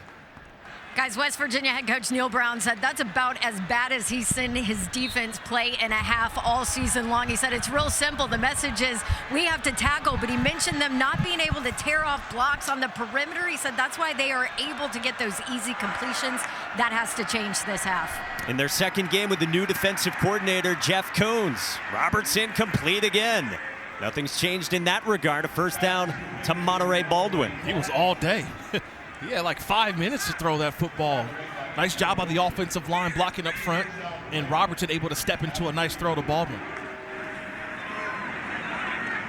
Washington falls forward, initially tripped up by Asani Redwood. So what have you seen from West Virginia's defense? Because when they made the change, they focused on, you said it in the first half, just getting lined up, a little more aggressive on third downs as well, but none of that worked in the first half. Well, they've been great when their feet are set, but then it's just been miscommunication and the explosive play. What they wanted to eliminate, they have not eliminated those explosive plays. Long runs, and also that long touchdown pass earlier. Brought some heat. Robertson darted it, and it's third down. Robertson through the air. Garrett Green with his legs. You see his throwing numbers, but at the bottom there, he ran for a $109. Yeah, that's his game, though. That's the reason why he's a starting quarterback. He makes the defense has to play all 11. You have to have all 11 guys involved in the running game because of Garrett Green's legs. And we saw how that first half ended for West Virginia. This is the first big third down of the second half for this West Virginia defense. See if they bring pressure on third down and 8. Nope, they back off.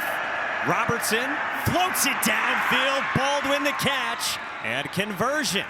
Working on Anthony Wilson. Robertson finds him for 30. Well, we thought they were going to be aggressive on third down. They weren't aggressive. They only brought 3 players, and they dropped 8. And just having that amount of time, watch Sawyer Robertson see, hey, it's 8 defenders, hold the ball, gets it right over the top of Trotter to Baldwin for the first down. Empty from the 35.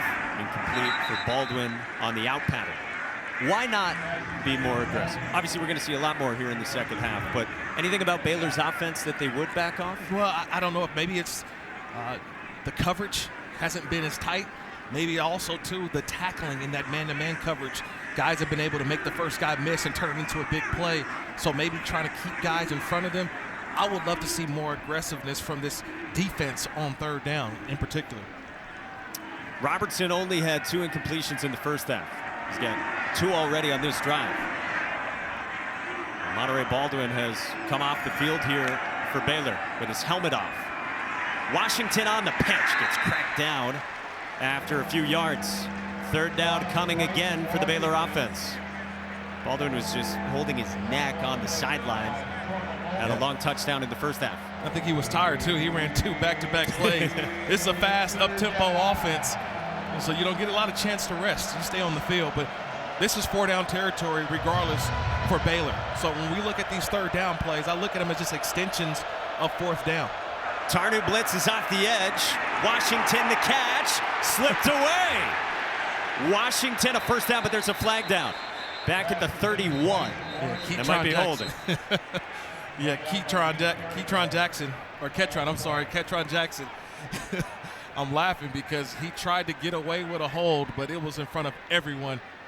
It was a blatant hold right in front of the official. Offense, number 11, 10-yard penalty, third down. You're saying it wasn't subtle, is what I'm gathering? No, it was not subtle. And it's always the one that's at the point of attack. So he's going to come right in. You'll see it right into the screen. So it'll happen right over in here. And watch Jackson. He comes right in. There it is. It's just he's got the right hand, and it's on the shoulder pad of the defender. It's always the easy one to call, Mike, because it's where the pass was also caught for Baylor. So what was a 3rd and manageable type situation, it's 3rd and 18 for Baylor offense. And it seems like, gosh, half those 6 penalties have come on big third downs for Baylor in this game. So it's 3rd down and 18 from the 43. Pressure comes this time. It's picked up. Robertson across the middle. Hawkins got back up. Hasn't been blown dead. Hawkins is in for a touchdown. 43 yards for Ashton Hawkins on the second effort. Yeah, nice job by the officials letting this ball play out. That left elbow goes down. Okay. So they're going to bring it all the way back. The ring on the field was the runner was not down, and it's a touchdown. I thought so too in real time. They did not blow it dead. They didn't blow it dead, but the left elbow comes down. And all the fans are seeing the replay. We got a chance to see it on the video board. Watch the left elbow right here. The left elbow is down right there. Yep. So the ball come all the way back. A lot of drama, but forearm, wrist, it's all down. It's all down. So the interesting part of it is you get to the 35. Does take you into field goal range if you want to attempt the long one. Expedited review. The runner was down at the 37-yard line. So they mark him down at the 37. By the way, this is exactly why we have expedited review, so they can take just a quick look at it. They can correct it. They can call it 4th down. And now we'll see if they do trot out Isaiah Hankins, who Don watched in pregame warmups, drilling consecutive kicks from 55. I think that's 3 in a row, Mike. 3 in a row. Okay. See what they decide here, and they will bring him on. So this would be from about 54 or so. So right at that upper limit for Isaiah Hankins. Career long is 54 last year. Season long is 51 earlier this season. He was the hero in the last game for Baylor 2 weeks ago against TCU from a mere 33. The walk-off winner.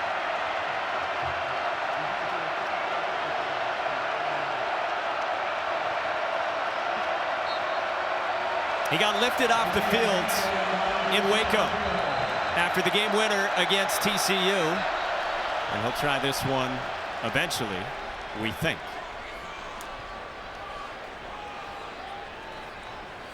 Conference with the officials. Luke Richmond is our head referee.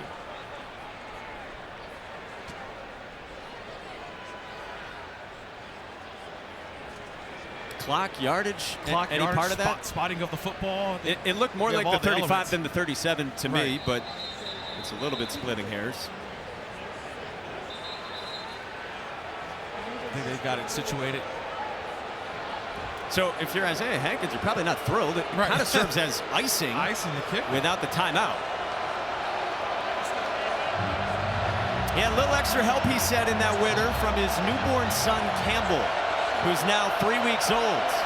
Isaiah Hankins will try a career-long 55. Hankins' kick curls wide right.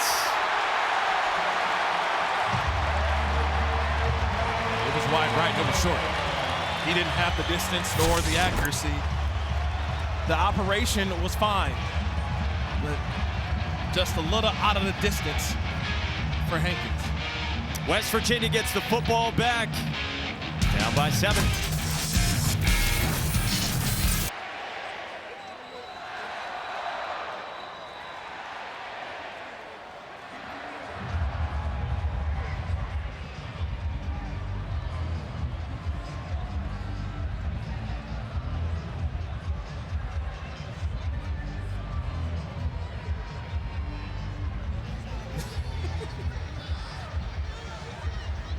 (35-28) Baylor early on in the third quarter as West Virginia gets the football for the first time in the second half. They racked up 338 yards of total offense in the first half as they come in off back-to-back wins, sitting at 4-2 in the Big 12. 5 wins overall, like Baylor, trying to get bowl eligible. West Virginia started the day tied for third in the Big 12. Garrett Green has returned, and he has run it well. He's going to the air this time, and he's got Cole Taylor. Taylor inside the 40, and you've been waiting on him, Kirk, and Cole Taylor has entered the chat as he picks up 30. Yeah, I think he might have had bad service early on because they weren't going to him. They finally allowed the tight end to start to get loose. A little bit of delay off the line of scrimmage. He went behind the linebackers and just waited for him to get into the open green grass, and boom, nice throw, and let him take over with the run after catch. Second year after transferring in from LSU, now fifth-year senior, and he has grown so much in his 2 years in Morgantown. Rodney Gallagher undercut off the right side by Devin Bobby. Mike, you talk about his growth. He told me he really learned from his time here in the last 2 years since he transferred from LSU to embrace his role, learned how to be coached hard. A great point of maturity from him. Said he listened too much to the tone and hard coaching, not the message. Took things too personal, and that shift has allowed him to get better. Yeah, and he has really been effective over these 2 seasons here in Morgantown. Cole Taylor for 32 plays ago. Garrett Green with time and then nowhere to go. The protection held up for only so long before Matt Jones got to him, and a loss of 4, and now third down. Yeah, nice retrace by Matt Jones. He's got Jaheim White in coverage. So he goes to his coverage up top, and then he sees, oh, there's an open gap. And we know that Garrett Green has taken off when he sees that opening, and being able to close that down was Matt Jones. A good job of seeing your coverage, but also seeing a void in the defense. The 6th-year senior, a very old-school Mike linebacker. And now whistles ahead of third down and 10, and we've got a flag down on the near side of the field near the line of scrimmage. Snap infraction. Offense, number 50. 5-yard penalty, third down. It's on Brandon Yates, the 6th-year senior, who figured out his snapping issues last week against Cincinnati that had plagued him for a lot of this season. Maybe penalties are the only thing that are going to slow down these 2 offenses. Yeah, penalties have been the drive killers for both these teams, especially on third downs. Right on the opposite side, it's been the defensive penalties that kept drives going, and now here's a penalties on the offensive side for West Virginia that may stop a drive. The Mountaineers converted on a 3rd and 17. This is 3rd and 15. Green gets rid of it, incomplete, intended for Preston Fox. Lorando Johnson was in coverage, and it's 4th down. Yeah, nice job by Johnson to make the play, but also to Keaton Thomas. He was a spy on that play. We've seen Garrett Green take off and get extra yards. Could have gotten him in a better situation to possibly go for it on 4th down, but with that incompletion, you're forced to punt. You're at the 38. It's 4th down and 15. This is outside of the range of Mike Hayes for a field goal. So that's Ollie Straw, the punter, who will play a field position game here. Josh Cameron is set up at his 7. Play clock winding down, and Straw skies one. Cameron handles it inside the 15. Baylor's got the football up by 7 on the road in Morgantown in the Big 12.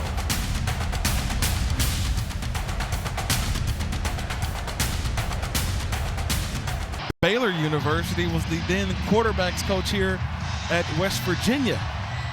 Told us last night he still watches Tavon Austin's highlight tape because his son is really into it. Who wouldn't be?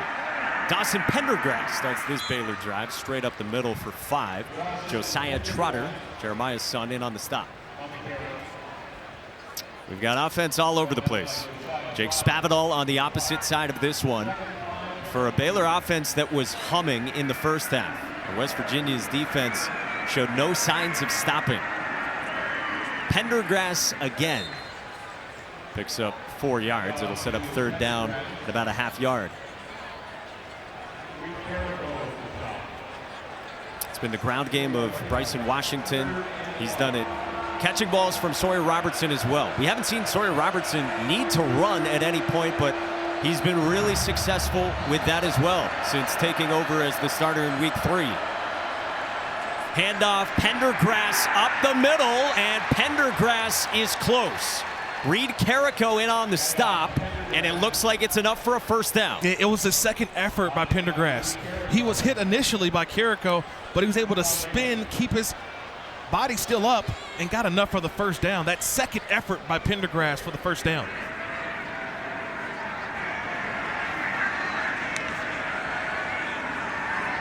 Out of the backfield, Pendergrass, shy of the 30, knocked down by Reed Carrico, the Ohio State transfer. Sort of like this drive right here is this drive starter for Baylor, right? They're keeping it on the ground a little bit. That, to me, was a pass we get. It seemed like an extension of a run play to the outside. So right now, just kind of playing a little bit more ball control than maybe we've seen throughout this game. Can they put together a long drive and try to put points? You almost feel like going up 2 scores can go a long way in this game to keep West Virginia's offense from trying to run the football. Another check down to the sophomore Pendergrass with a flag down, and Pendergrass gets run down by Reed Carrico again. Yeah, they're going to get Colton Price, the center. He had the grasp of the defensive lineman that he was in front of.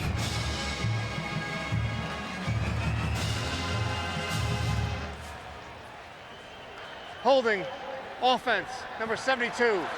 10-yard penalty, 2nd down.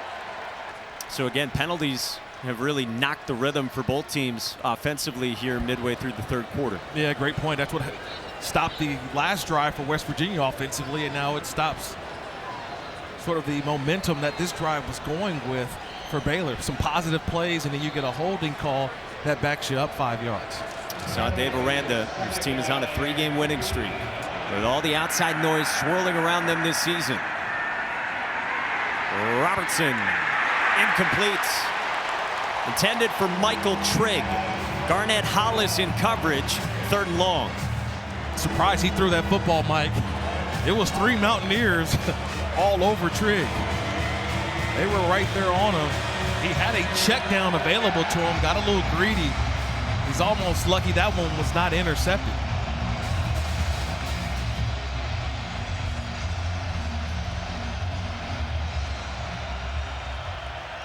Third down and 15. From the Baylor 19. 4-man rush. Robertson's got nowhere to go. Sean Martin gets home for the sack. It's West Virginia's first tonight. Sean Martin showing off some of that versatility. He's right in the middle of the screen. Little inside game. The tackle goes up. He just curls right underneath and got a free path to the quarterback for the sack. He's been dinged up a couple times in this game, but the 5th-year senior from Bluefield, West Virginia, comes through with sack number 1 in a night where Sawyer Robertson's had all day to throw. Man, that's why they put Martin on the inside. Usually he lines up on the defensive end to the outside, put one of their better rushers in the middle of the defense, and rewards him with the sack.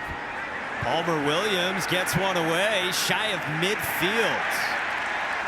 West Virginia will be in plus territory. Let's check in with Kevin Connors in the studio.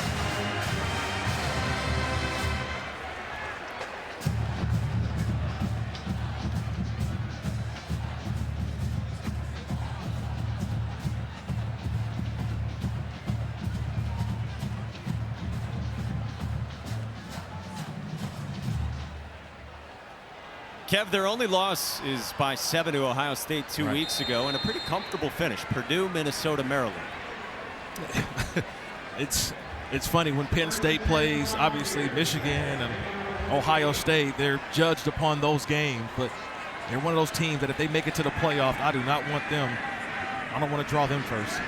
Jaheim White gets the carry to start this drive for West Virginia. Picks up 4. By the way, Kirk, this is the first time we've had 3 straight drives in this game without any points to show for it. What's going on right now? I think the defenses are catching on, but more importantly, these penalties have stopped some of these drives. From inside the 45, Green, deep shot, sideline for Ray off a helmet with a flag down. And Ray is down and injured. Caden Jenkins was in coverage. Oh, that did not look good for Traylon Ray. Pass interference, defense, number 8, 15-yard penalty, first down. Officials timeout for an injury. The sophomore wide receiver from Tallahassee, who's been one of the top wideouts this year for West Virginia. Traylon Ray gets tended to, and the focus all surrounding number 7 for West. Moments ago, just got on the cart after an injury we will not show you again. And all of his teammates, though, running over in support of the sophomore wide receiver from Florida. That was tough to watch. Yeah, very tough to watch. He's been playing great today. Had an opportunity to make a big play, but you see the support of his teammates. All you can do is just hope for the best. And there's guys coming together, keeping them in their thoughts and prayers. Guys, you heard over and over, I love you, I love you. Finally, the trainers said, hey, we got to get him out of here. Head trainer Vince Blankenship and the West Virginia staff was on the scene. I'll pass along any updates if we receive them. West Virginia back with it from the 29, and the pass to Cole Taylor. He goes spinning away. Finally dropped after 7. Set up second and short following the penalty. Yeah, again, he's right behind the linebackers. And this is where I think the mismatch is starting to come in. Garrett Green's starting to see that. He's got an opportunity to get Cole Taylor matched up on whether it's Matt Jones or Keaton Thomas. That's an advantage for the West Virginia offense. With Garrett Green operating. If you're just joining us, didn't play the last 2 games due to an upper body injury suffered against Kansas State. 5 to go in the 3rd.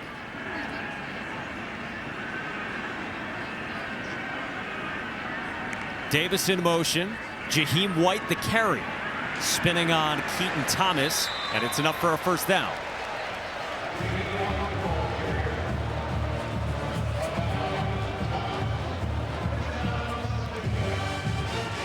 Just getting downhill is Jaheim White. He's not necessarily considered the pounding back. He only goes 5'7", 195, but to be able to fight his way through, make a couple guys miss, and get enough of the first down. Nifty moves in the hole. And West Virginia's piled up 230 rushing yards in this game. Out of 12 personnel with 2 tight ends, Green will throw. Zips it to the sideline and batted away. Caden Jenkins breaks it up on Hudson Clement. And Jenkins heads off, grabbing at his arm. Yeah, Trevin Mae able to just flush Green to his right.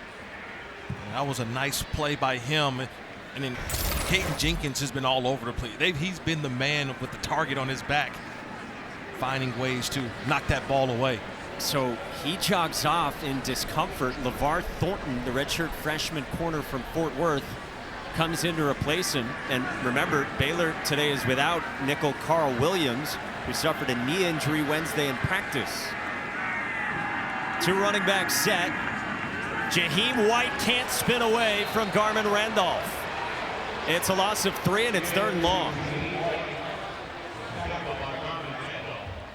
Randolph was not full at all. He's right in the middle and just didn't go with anybody. He followed the offensive line down, but when that ball's handed off, he just goes and makes the play in the backfield.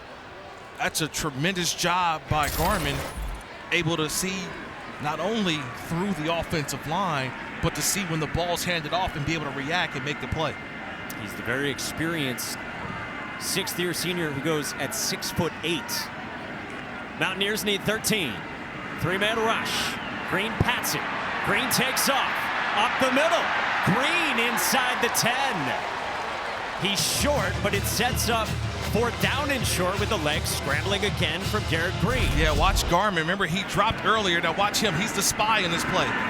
He goes too far away. He thought Green was going to continue to take off running. Green stops and goes back and gets north and south. And once he goes up the field, Garmin able to kind of recover. But if he would have stayed in his spot as the spy, as the dropper, would have been able to stop Garrett Green a few yards shorter than where he was at. Offense stays out there, and for a few years now, Neil Brown has been one of the most aggressive on 4th downs in the country. 12 personnel, and the big running back, C.J. Donaldson's in.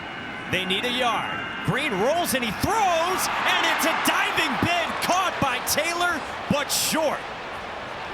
Very close for Cole Taylor, but Cole Taylor comes up short on a 4th down throw from West Virginia. Because this play was made by Matt Jones, number 2. He comes right in. He disrupts the play. Garrett Green wants to hold on to the football for a half a beat longer. He couldn't do it because Matt Jones, number 2, the linebacker, he blitzed and was able to get to Green much quicker than he wanted to throw that football. Hindsight, Kirk, yeah. Are you okay with going for it, and are you okay with the play call? The way this game is going, Mike, you feel like touchdowns are going to win you games. You feel like threes aren't going to do anything for you. You get all the way down there, you want to cash in with a 7. I love the call. I love the call by Coach Brown in that situation. Very aggressive. So now Baylor gets it back from its 9, and a long throw to Josh Cameron is wrestled away from Dantes Fagan. You saw what the first half versus the second half has been for Baylor. Our second half drives in totality: a Baylor missed field goal, a West Virginia punt, a Baylor punt, and then West Virginia right there turning it over on downs. From the 15, Richard Reese. Little doing up the middle. 3rd down and medium. Sonny Redwood in on the stop. Now this is a big 3rd down that'll make Neil Brown right. Okay, if you're able to hold him here on 3rd down and get the punt, you feel like, hey, going for it was worth it because you got an opportunity. But you need the defense to stand tall here, Mike. They keep talking about being aggressive on 3rd down, creating turnovers. This is the weighty down to do it right here. Tarnu showing pressure at the bottom.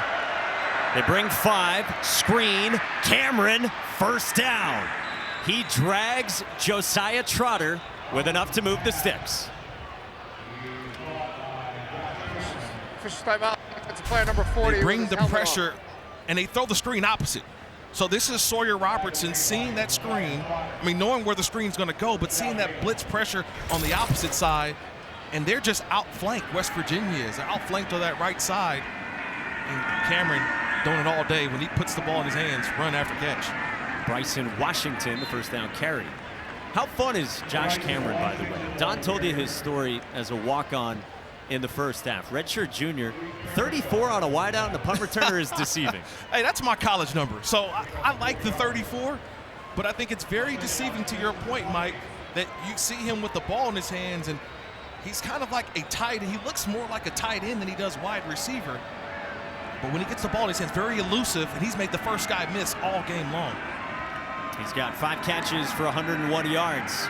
Sawyer Robertson keeps this one, and he goes wrestling forward to pick up a few.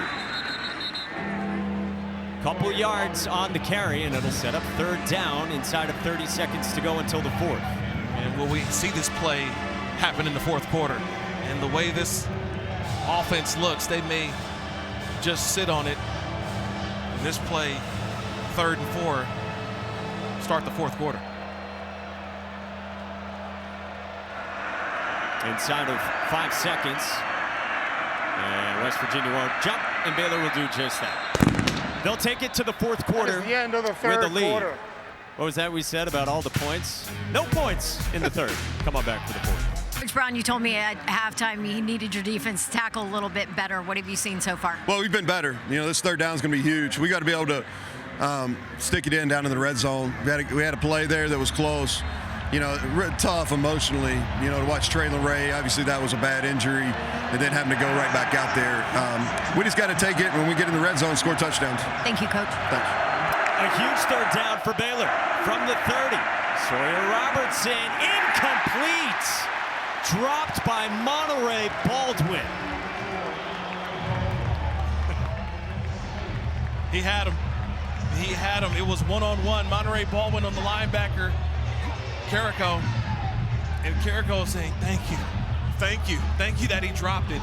That was a bad matchup for the linebacker, but the opportunity was there, but the drop. And Sawyer Robertson realizing that was a huge play that just misfired. So Preston Fox is back to return. Ready to get it from Palmer Williams, sophomore from North Carolina, a midseason All-American in his second year on the job. Low punt toward Fox, who was great on returns last week. Breaks a tackle. Preston Fox finds a seam, and he's tripped up. Shy of the 40. Gavin Yates made the stop on Fox to save something worse. He got to it, made the first guy miss, and he's going to the wall, and 43 just lunges in there. I think he may even banged up his right shoulder, but Gavin Yates comes in and make the play. Well, this season, All-State will celebrate every field goal and extra point made by participating universities by making a donation to the university's General Scholarship Fund. Thank you, All-State. Plenty of extra points in the first half. Who will score here in the fourth? Mountaineers get the football back with great field position, down by 7. Sitting at 4-2 in the Big 12. Garrett Green zips it sideline, incomplete.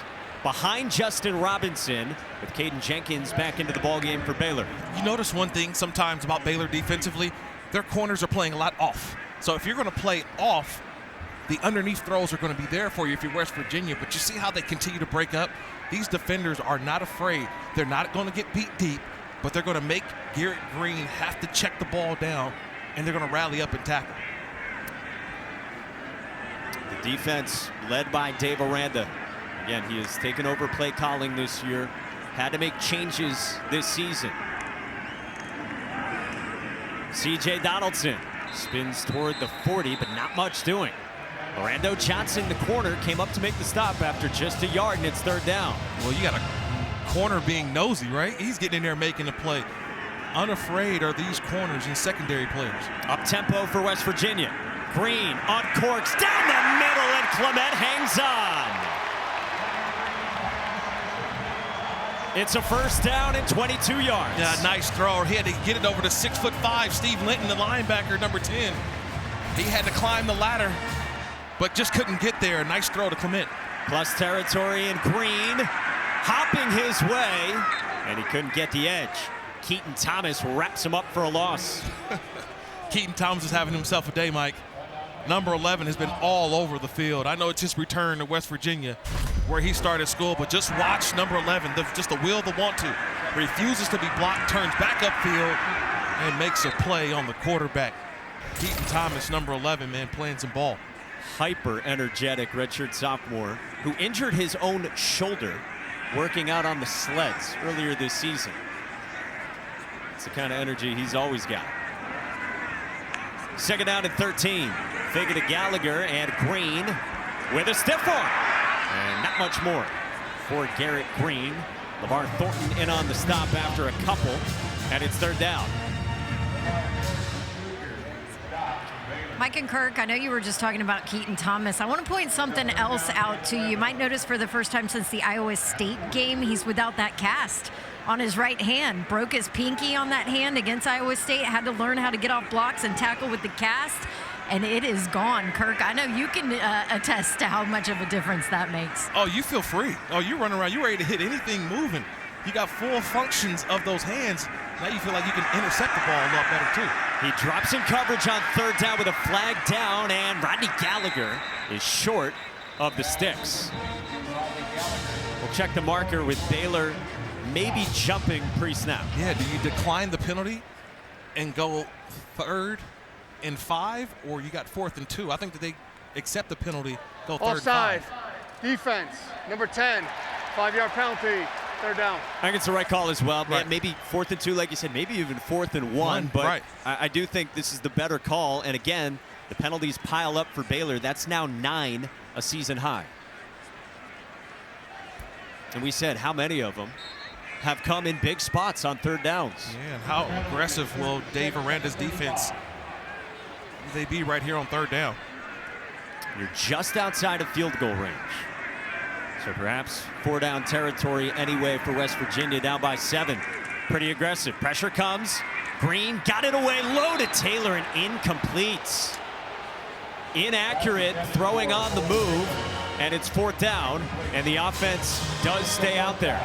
Yeah, that time Baylor brought extra defenders. Nobody really converged on the quarterback. Everybody stayed on their coverage. It's supposed to be called rush to man. So when you rush to the man, you're going to either the running back or the tight end, whoever you have in coverage, then you fall off into the quarterback. Nobody went for the quarterback. They just stayed on their man because of the ability to escape the pocket of Garrett Green. And now it's 4th down and 6 for West Virginia. 0 for 2 on 4th downs, including last time throwing it on 4th and 1. Green zips it incomplete. Matt Jones in coverage on Clement, and on 2 4th downs, Matt Jones has come up huge for Baylor. Oh, what a cat and mouse game. They showed as if they were going to blitz.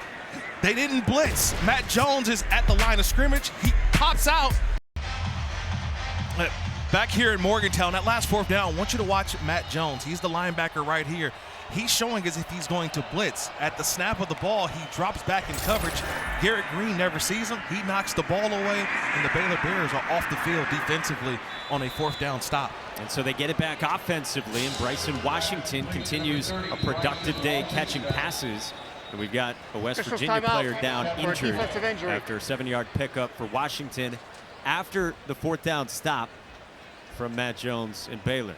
That's the second 4th down play that Matt Jones was involved in. Remember a little bit earlier in the 3rd quarter, made a play down in the red zone to hurry Garrett Green's throw up. That resulted in a 4th down stop. And then on the last 4th down stop, he makes the pressure, or fakes the pressure and knocks one away. Jaheim Joseph is being tended to, key safety who transferred in from Northwestern. While we have a moment, we take a look at this week's college football playoff rankings, brought to you by Prudential. No trouble for Ohio State. Low scoring game for Texas at Arkansas, and a game that means a lot to the Razorbacks. Penn State, Kevin and Trevor updated you on that one. And Tennessee and Georgia about a half hour away over on ABC. Yeah, but that scary one, number 6, right over here. BYU. BYU, Kansas tonight. That's an interesting game. Washington on the ground for a 1st down. Yeah, part of the craziness in the Big 12. Again, BYU is perfect. Colorado won today. So they're a half game behind 6-0 BYU, with Colorado at 6-1. And then West Virginia, one of 4 teams to start today, tied for 3rd at 4-2.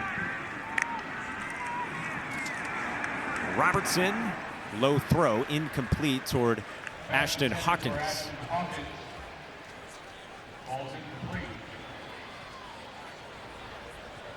With Sawyer Robertson putting together a huge 1st half.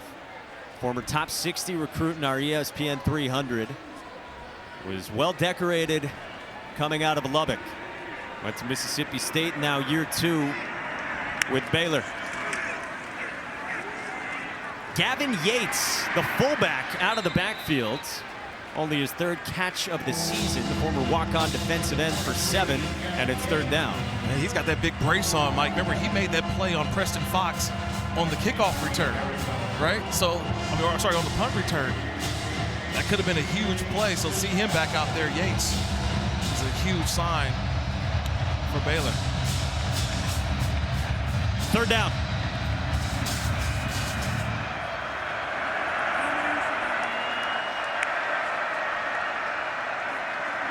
Robertson incomplete.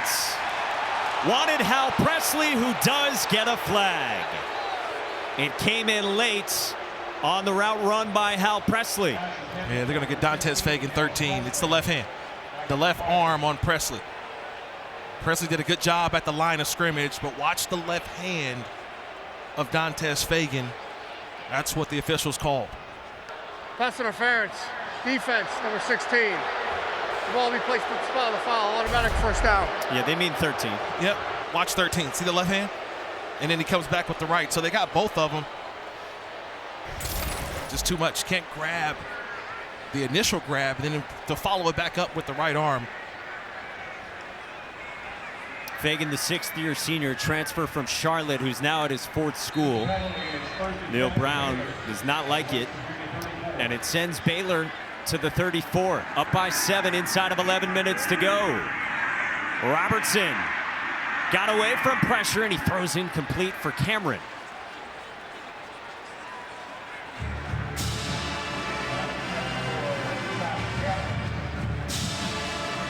Wouldn't right now be a good time for a West Virginia turnover? They've been preaching them all week long. They had 2 last week. They had an interception return for a touchdown, a fumble return for a touchdown. It feels like this is the game where they truly need a defensive score in this second half. We're still waiting for our first score by either team in this second half. We haven't had a turnover in this game either. Only turnovers on downs. Late play clock. Washington straight up the middle. Gets tripped up by Anthony Wilson, the safety, after 5. And it's third down. Here we go, third down. Big down here. West Virginia defensively, Baylor offensively. And the guys who you have to look at, Josh Cameron has been a guy. Number 34. He's at the bottom of the screen. I'll keep my eye on him.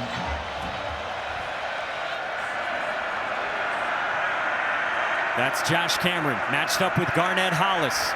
On 3rd and 6, Robertson got it to Hawkins. Hawkins got away, and he gets hawked down by Carrico, and it looks like he's got enough for a first down.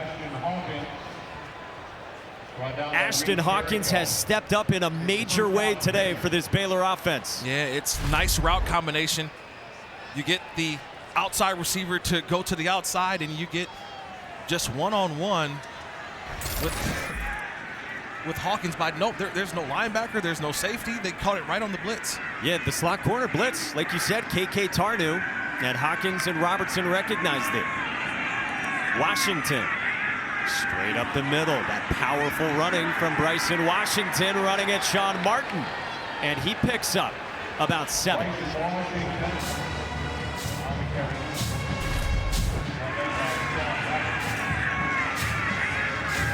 at this push. You know, I expected this more from the West Virginia side. It's Baylor now in this second half starting to get the good push up front and lean on these defenders. Call it 8, and it's 2nd down and 2 behind that offensive line. Washington again. Washington tumbles down at the 10-yard line. It's not like he's very elusive, but if you're going to try to tackle him by the legs, Bryson Washington is able to get out of those. You've got to put hat on hat. You've got to put a face mask on Bryson Washington. If you don't get a helmet, shoulder pads, something on him, he's walking, running out of those arm tackles.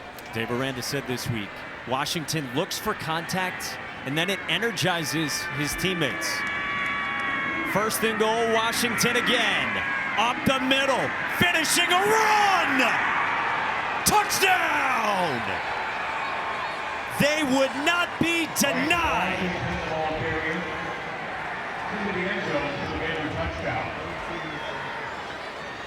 Mike, that was an angry run. Watch this run, but watch the linebacker 35, Carrico. He is going to get ran into the end zone, and Washington literally pushes Carrico over into the end zone.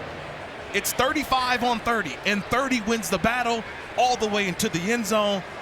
Not one, not two, but third touchdown of the night for Bryson Washington. What a day for Bryson Washington. 3 on the ground, 1 through the air, and a 4-touchdown day for Bryson Washington. This Bryson Washington finding himself into the end zone. Cal Brandt, give him the scepter. That's an angry run. Standing run of Washington and just getting the ball to his guys. Cameron, Preston, Hawkins, Baldwin. Everybody's contributed tonight. This kickoff goes for a touchback. And we check out today's great performance brought to you by State Farm. 4 touchdowns for Bryson Washington for a second game in a row. Just a redshirt sophomore, and redshirt freshman, and he's playing much older than his years. With each play, you can just see the chemistry, the experience, the explosiveness. He's got wiggle, he's got his power, he's got a little bit of everything. He showed off the total package today. A guy who always loved playing defense, coming downhill, hitting somebody. He says, I've always had that defensive mentality, and he was powerful to finish off touchdown number 4, make it a 2-score lead. Jaheim White starts it for West Virginia, getting strung to the edge and bumped out of bounds. DJ Coleman did the heavy lifting.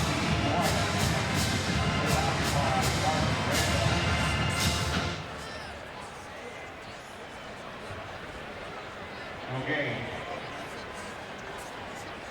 Second down and 10 for West Virginia. Struggling to run it since halftime. And White trying to finish a physical run of his own. And Jaheim White's got enough for a first down with an 11-yard pickup and a fresh set of downs. And that's a commitment to the run game, Mike. They get stopped on first down, a negative gain. They come right back with it, and they get a first down. At some point, Garrett Green's going to have to try to push the ball down the field a little bit more. They got to make up 2 scores rather quickly. A reminder of the game's coming still tonight. White gets tripped up by Lorando Johnson for a loss. Dave Aranda bringing the cat. That's the cat blitz. C for corner. Corner cat blitz. Comes off of his coverage and goes makes a play in the backfield. That's a nice wrinkle that Dave Aranda throwing on the defensive blitz. Green patting it, throwing on the run, and is it intercepted by Corey Gordon? It's a pick. Got his foot down, and Corey Gordon takes it away for Baylor. There's an interception. First down, Baylor. What a spot by Corey Gordon. Remember, he's starting in place of Carl Williams, and he gets 1 foot down. Nice job reading the eyes of the quarterback. That right foot's down. That's an interception for Corey Gordon, redshirt sophomore out of Oklahoma City.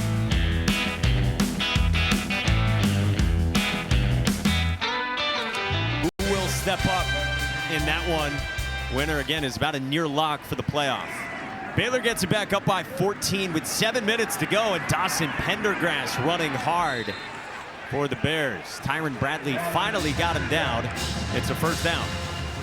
Explosive plays of what we've seen throughout the rushing attack for Baylor, and that's exactly what West Virginia defensively didn't want to do. They didn't want to allow the big explosive plays, but these runs have been coming in chunks all game long for Baylor. They've taken it inside the 35, soaking plenty of time off this 4th quarter clock. Pendergrass again inside the 30. Boy, you think about Dave Aranda in year 5. All the talk about the hot seat, all of the disappointment coming off last year, and then a 2-4 start. And look, you can hardly find him because he's hands-on with the defense, teaching and calling the plays this year. And they have turned this thing around, and they're trying to get a 4th consecutive win. He's got the notebook, Mike. He's got a trusty notebook that he keeps by his side. Nobody can read the notebook that he has with, what is it, scribble in there? Scribble scratch? Something like that. Scribe? I don't know what he's got in there, but he's got a notebook that he keeps with him at all times. Screen to the outside for Hal Presley. He's short on forward progress, and it's third down. I have done my research about this notebook, Mike and Kirk. Yes, it's filled from front to back. Quotes, passages, poems Coach sees, defensive plays, drawings. He said that it's the only thing that he can control, and so that's why he loves it. But yeah, nobody can read any of it. Keaton said it's genius chicken scratch, and yeah, they call him actually Professor X from the X-Men comics because he controls everyone's minds from the chair like a mad scientist. I love it, Don. And on 3rd and 1, Pendergrass, the first down. We asked Dave Aranda about his routines as well, which includes the notebook. How could it not? He's in the office by 4 a.m. or maybe 4:15 a.m. every day. And up until 5 a.m., he's laying out his schedule for the day. He's writing in that notebook. He's preparing for practice. He's got a 7 a.m. team meeting. After that, because he's coaching the linebackers, he's got his linebackers meeting. Yeah. He told us there's a lot of caffeine, so you are zombied out by the end of the day. Yeah, talking to the defensive coordinator, Matt Powledge, he said it best. It's like, look, he has made me a better coach because of his attention to detail, and that was on full display throughout this game. Sawyer Robertson to the air, and it's incomplete through the hands of Hal Presley. He also said there's a Russell Crowe movie out there somewhere that's really about Dave Aranda, and I couldn't help but think of A Beautiful Mind. Yep, that's it. He definitely has one, and you could just sense that he can kind of feel the confidence that his team is playing with. And I'll be honest, I think that Baylor is now coming along to where college football is. You know, I did ask him that question about the trends of college football, and he realizes what he had to do. He had to get back to his Texas roots. And when I say Texas roots, the offense and Jake Spavital and what this offense is currently right now showing. They're running the football, throwing it. They're doing a little bit of everything, Mike. Hard running right there, Kirk, from Dawson Pendergrass. Takes it into the red zone, and it'll set up 3rd down and short. Yeah, that was a key hire. And he said, yeah, I did it because you've got to win games. But Dave Aranda said the bigger reason for the hire of Jake Spavital as OC was, I think it's going to help recruiting. It's going to help recruiting, especially in the state of Texas. Right? You got to be able to go get some quarterback play, running backs. It's about the depth that this team can now provide. And this winning streak definitely is something that will continue on and help them in the early stages of recruiting. Soaking all kinds of time off this 4th quarter clock. Ticking toward 3.5 to go. 3rd and 2. Roberts into the air. Off a tip. Nearly intercepted. Presley made a bid for it. And then Anthony Wilson had a chance at a pick with Dantes Fagan in coverage, popping that thing in the air. That ball is popping all the way around, right? Like a kernel in the popcorn machine. That thing is just pop, pop, pop. And it falls on the ground just short of anybody catching it. So it's 4th and 2, and the offense stays out there for Baylor. Could make it a 3-score game, or pick up the first down here, and you can really try to put this thing on ice. Yates in motion, a handoff straight ahead. Pendergrass in for a touchdown. And an exclamation point for the Baylor Bears.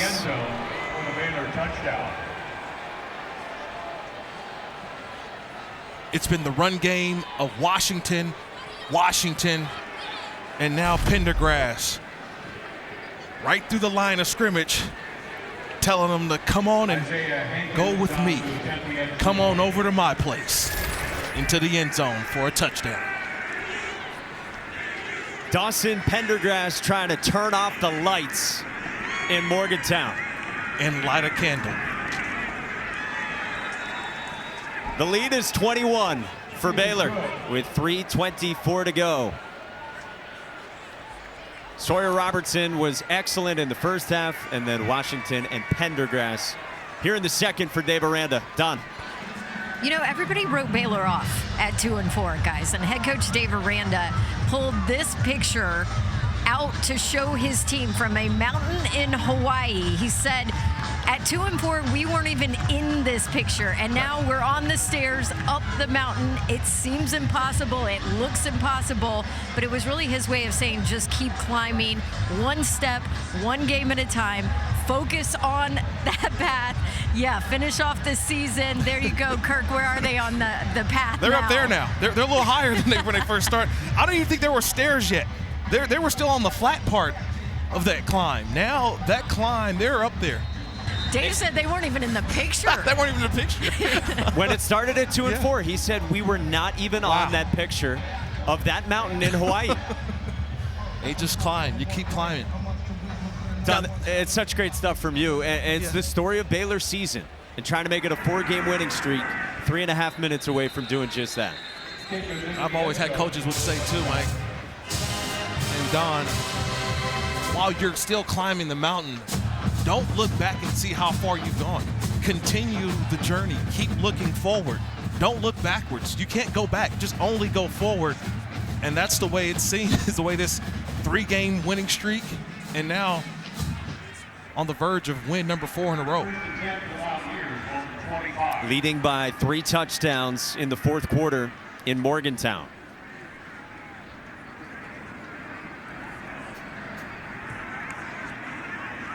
Garrett Green goes back to work. Tight end screen, Cole Taylor. Cole Taylor turns it upfield. Corey Gordon in on the stop. Pass is complete to Cole Taylor. Brought down by number 24, Corey Gordon Jr. Gain of 8.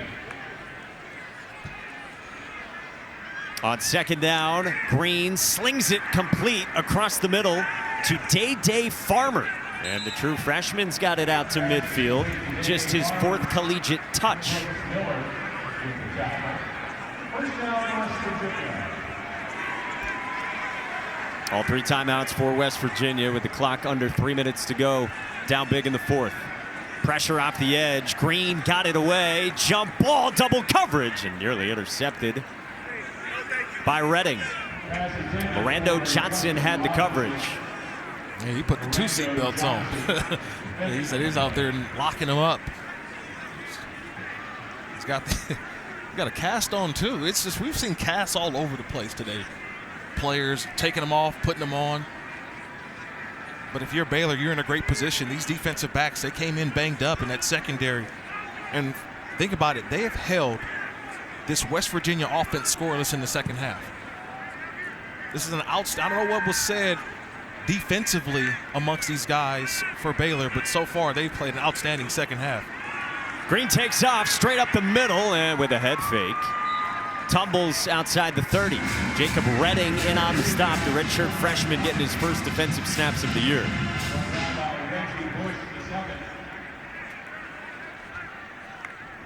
From outside the 30.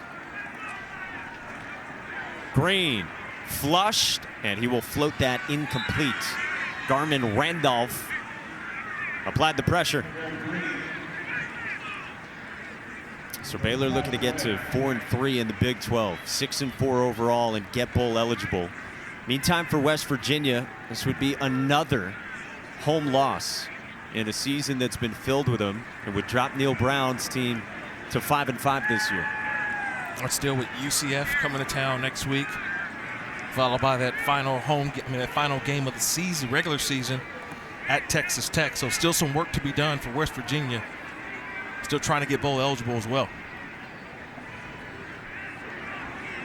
2:09 to go. They got to get the snap off, and they do. Green across the middle. He's got to complete to Preston Fox. It's a pickup of 4 as we roll to the 2-minute timeouts. Dave Aranda's team trying to make reminder over on ABC. Number 7 Tennessee and number 12 Georgia about to get started here in Morgantown on a 3rd down. It's a pickup to Rodney Gallagher from Garrett Green for a fresh set of downs. Down by 21 in the final 2 minutes.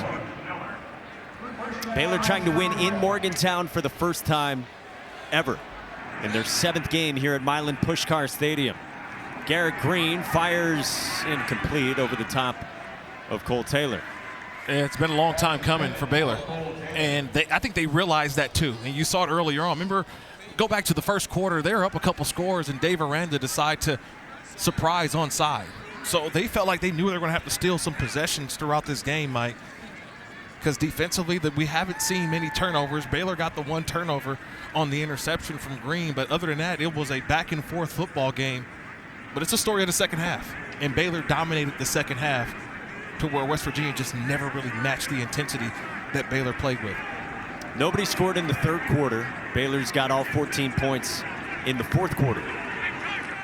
They bring pressure. Jones got through and forced the incompletion from Garrett Green. And Matt Jones, the sixth-year senior, who wears the green dot you see on their defense, out of Odessa Permian, comes through again. And he's had multiple stops on fourth down. He's been involved in them early, getting the Baylor defense off the field, and that time showing off his ability to get skinny in the hole, especially on the blitz, and just put a little pressure on Garrett Green. He and Thomas both. Keaton Thomas, number 11, Matt Jones, number 2. Outstanding. Remember, you know who their position coach is, right? It's the head coach, David Randall. So no surprise there. And now a snap gets by Garrett Green, so he's just got to send that to the sideline. It's fourth down, and that's the way the second half has gone for West Virginia.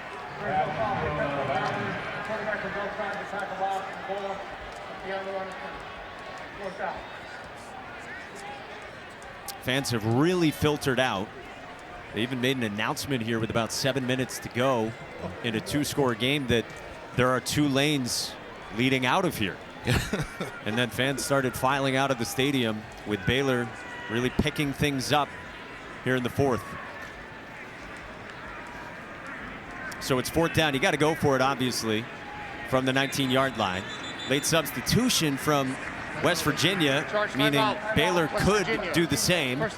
So Neil Brown's got to burn a timeout. So for Baylor, next week, you said it, they're at Houston, who lost last night at Arizona. Houston is now 3-4 in the Big 12. And then Baylor finishes the regular season, like you said, in Waco, hosting Kansas, who hasn't had the season Lance Leipold envisioned, but last week they did pick off Iowa State, right, and they play tonight late night at BYU. That'll close the season for Baylor. Yeah, that'll be a good one. That's going to be a matchup that, look, if Baylor can win this thing out, 'cause I think they'll be favored down the stretch. Those last 2 games, you win 4 in a row, you've got everybody's attention in the Big 12. They can end up, if you think about it, can finish this thing 8-4. And to think about where it started at to where it possibly could finish at, I think you've got to be excited. You could just see the confidence of this team, and it's probably because of the quarterback position. I mean, Sawyer Robertson has finally showed people, hey, I can do this if you give me a chance. And giving him the opportunity as a starter has helped out. Free play, and it's a conversion on fourth down to Justin Robinson. Takes it inside the 5 with about 90 seconds to go here in the fourth. Johnson. Flag on the play. Waiting on Luke Richmond. Offside. Defense, number 52. That penalty's declined. The result of the play is a first down. The game clock will start on the snap. That's pretty remarkable to think. 2 more games and you could be 8-4. Correct. It's just, it's a long season. And when you fix things, when you get things right, you're starting to see the play pick up, the confidence pick up. Green with nowhere to go, just trying to create something. And Trevin Ma'ai gets to him for a sack. I mean, there's still a lot of room for improvement on both sides, obviously, for Baylor. They want to get some more things going offensively with the wide receiver position. Defensively, for sure, get healthy. Green scanning and gets rid of it. Third down and goal. And it'll be interesting to see how the Big 12 as a whole shakes out, because, like we said, you've got a BYU team that is 6-0. They play tonight, 10:15 Eastern time, over on ESPN against Kansas. Colorado's 6-1. Colorado closes out at Kansas and then at home against Oklahoma State. So they've got everything in front of them. Yeah, that's going to be major. Can Coach Prime and the Buffaloes get to the conference championship game in year 2 of the Prime effect? Third down and goal. Green zips it, and Taylor could not hang on. Fourth down and goal. Yeah, I was expecting him to have a big game today, Mike. I thought they would really utilize him, the big 6'7" tight end, who's really, I think, one of the better tight ends in college football. They just have not found a way to get him open. It's been a tough night for Cole Taylor. So West Virginia will try to get something here from the 11 on 4th and goal.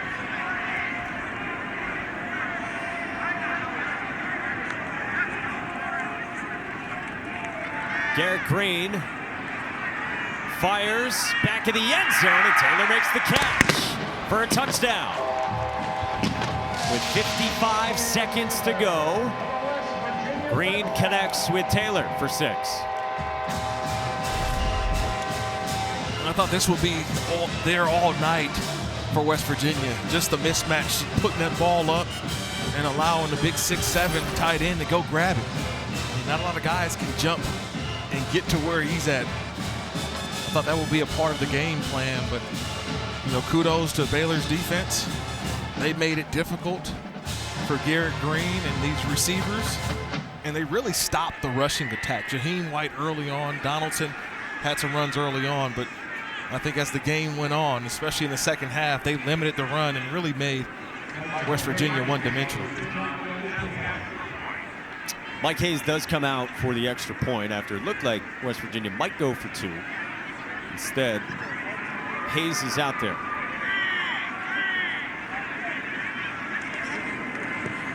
For a while in the second half, this was a one-score game, and West Virginia had chances on some 4th downs in the 3rd and in the 4th, and both times for Baylor, Matt Jones stepped up. They hit number 2 right in the middle, goes through, blitz untouched, and knocks and makes Garrett Green have to get rid of the football earlier than he wanted to. And another 4th down at the line of scrimmage, shows blitz, comes out, and knocks that ball away. Defensively, Matt Jones has had a big part in why Baylor's defense has really held strong in the second half and limited the scoring opportunities for West Virginia. One of the leaders on this team who has spoken outwardly about his support, wanting to win for Dave Aranda when things were tough earlier this season. And now Dave Aranda's 55 seconds away from a 4-game winning streak and 6-4 overall. Yeah, just belief. And that's what he said. That's what winning does. Winning gives you belief. Winning also gives you the why, the understanding of why you do things. And you see, this is still a very young team, right? Very young team. Young players all across the board, but they've got the quarterback right now. Got to go onside kick here if you're West Virginia, obviously. And so Michael Hayes bounces one high to the edge and handled by Baylor. Nicely done by Ashton Hawkins. He's got something to say about it to the Mountaineers. All right, so in the Big 12, BYU still coming tonight. Colorado has already won earlier today, like we said, 49-24 against Utah in Boulder. Arizona beat Houston last night, and a few more games underway and still to come tonight. Look at the 2 teams on the bottom. How surprised are you at that? Very. I mean, going into the season, Oklahoma State, Utah was picked to win the Big 12, by the way. Remember that? Utah picked to win the Big 12. Oklahoma State, Ollie Gordon coming back, still have not won a game in the conference this season. Surprises all around. It's the way it's gone in the topsy-turvy Big 12, where Baylor has new life. A new quarterback stepped in week 3, and Sawyer Robertson's been excellent. An improved ground game, piloted by Bryson Washington, has been potent. Jake Spavital's offense puts up nearly 50 today in Morgantown in a return for Jake Spavital. And Dave Aranda has won 4 in a row. Baylor is 6-4 overall and 4-3 in the Big 12. And the Bears win it for the first time ever in Morgantown.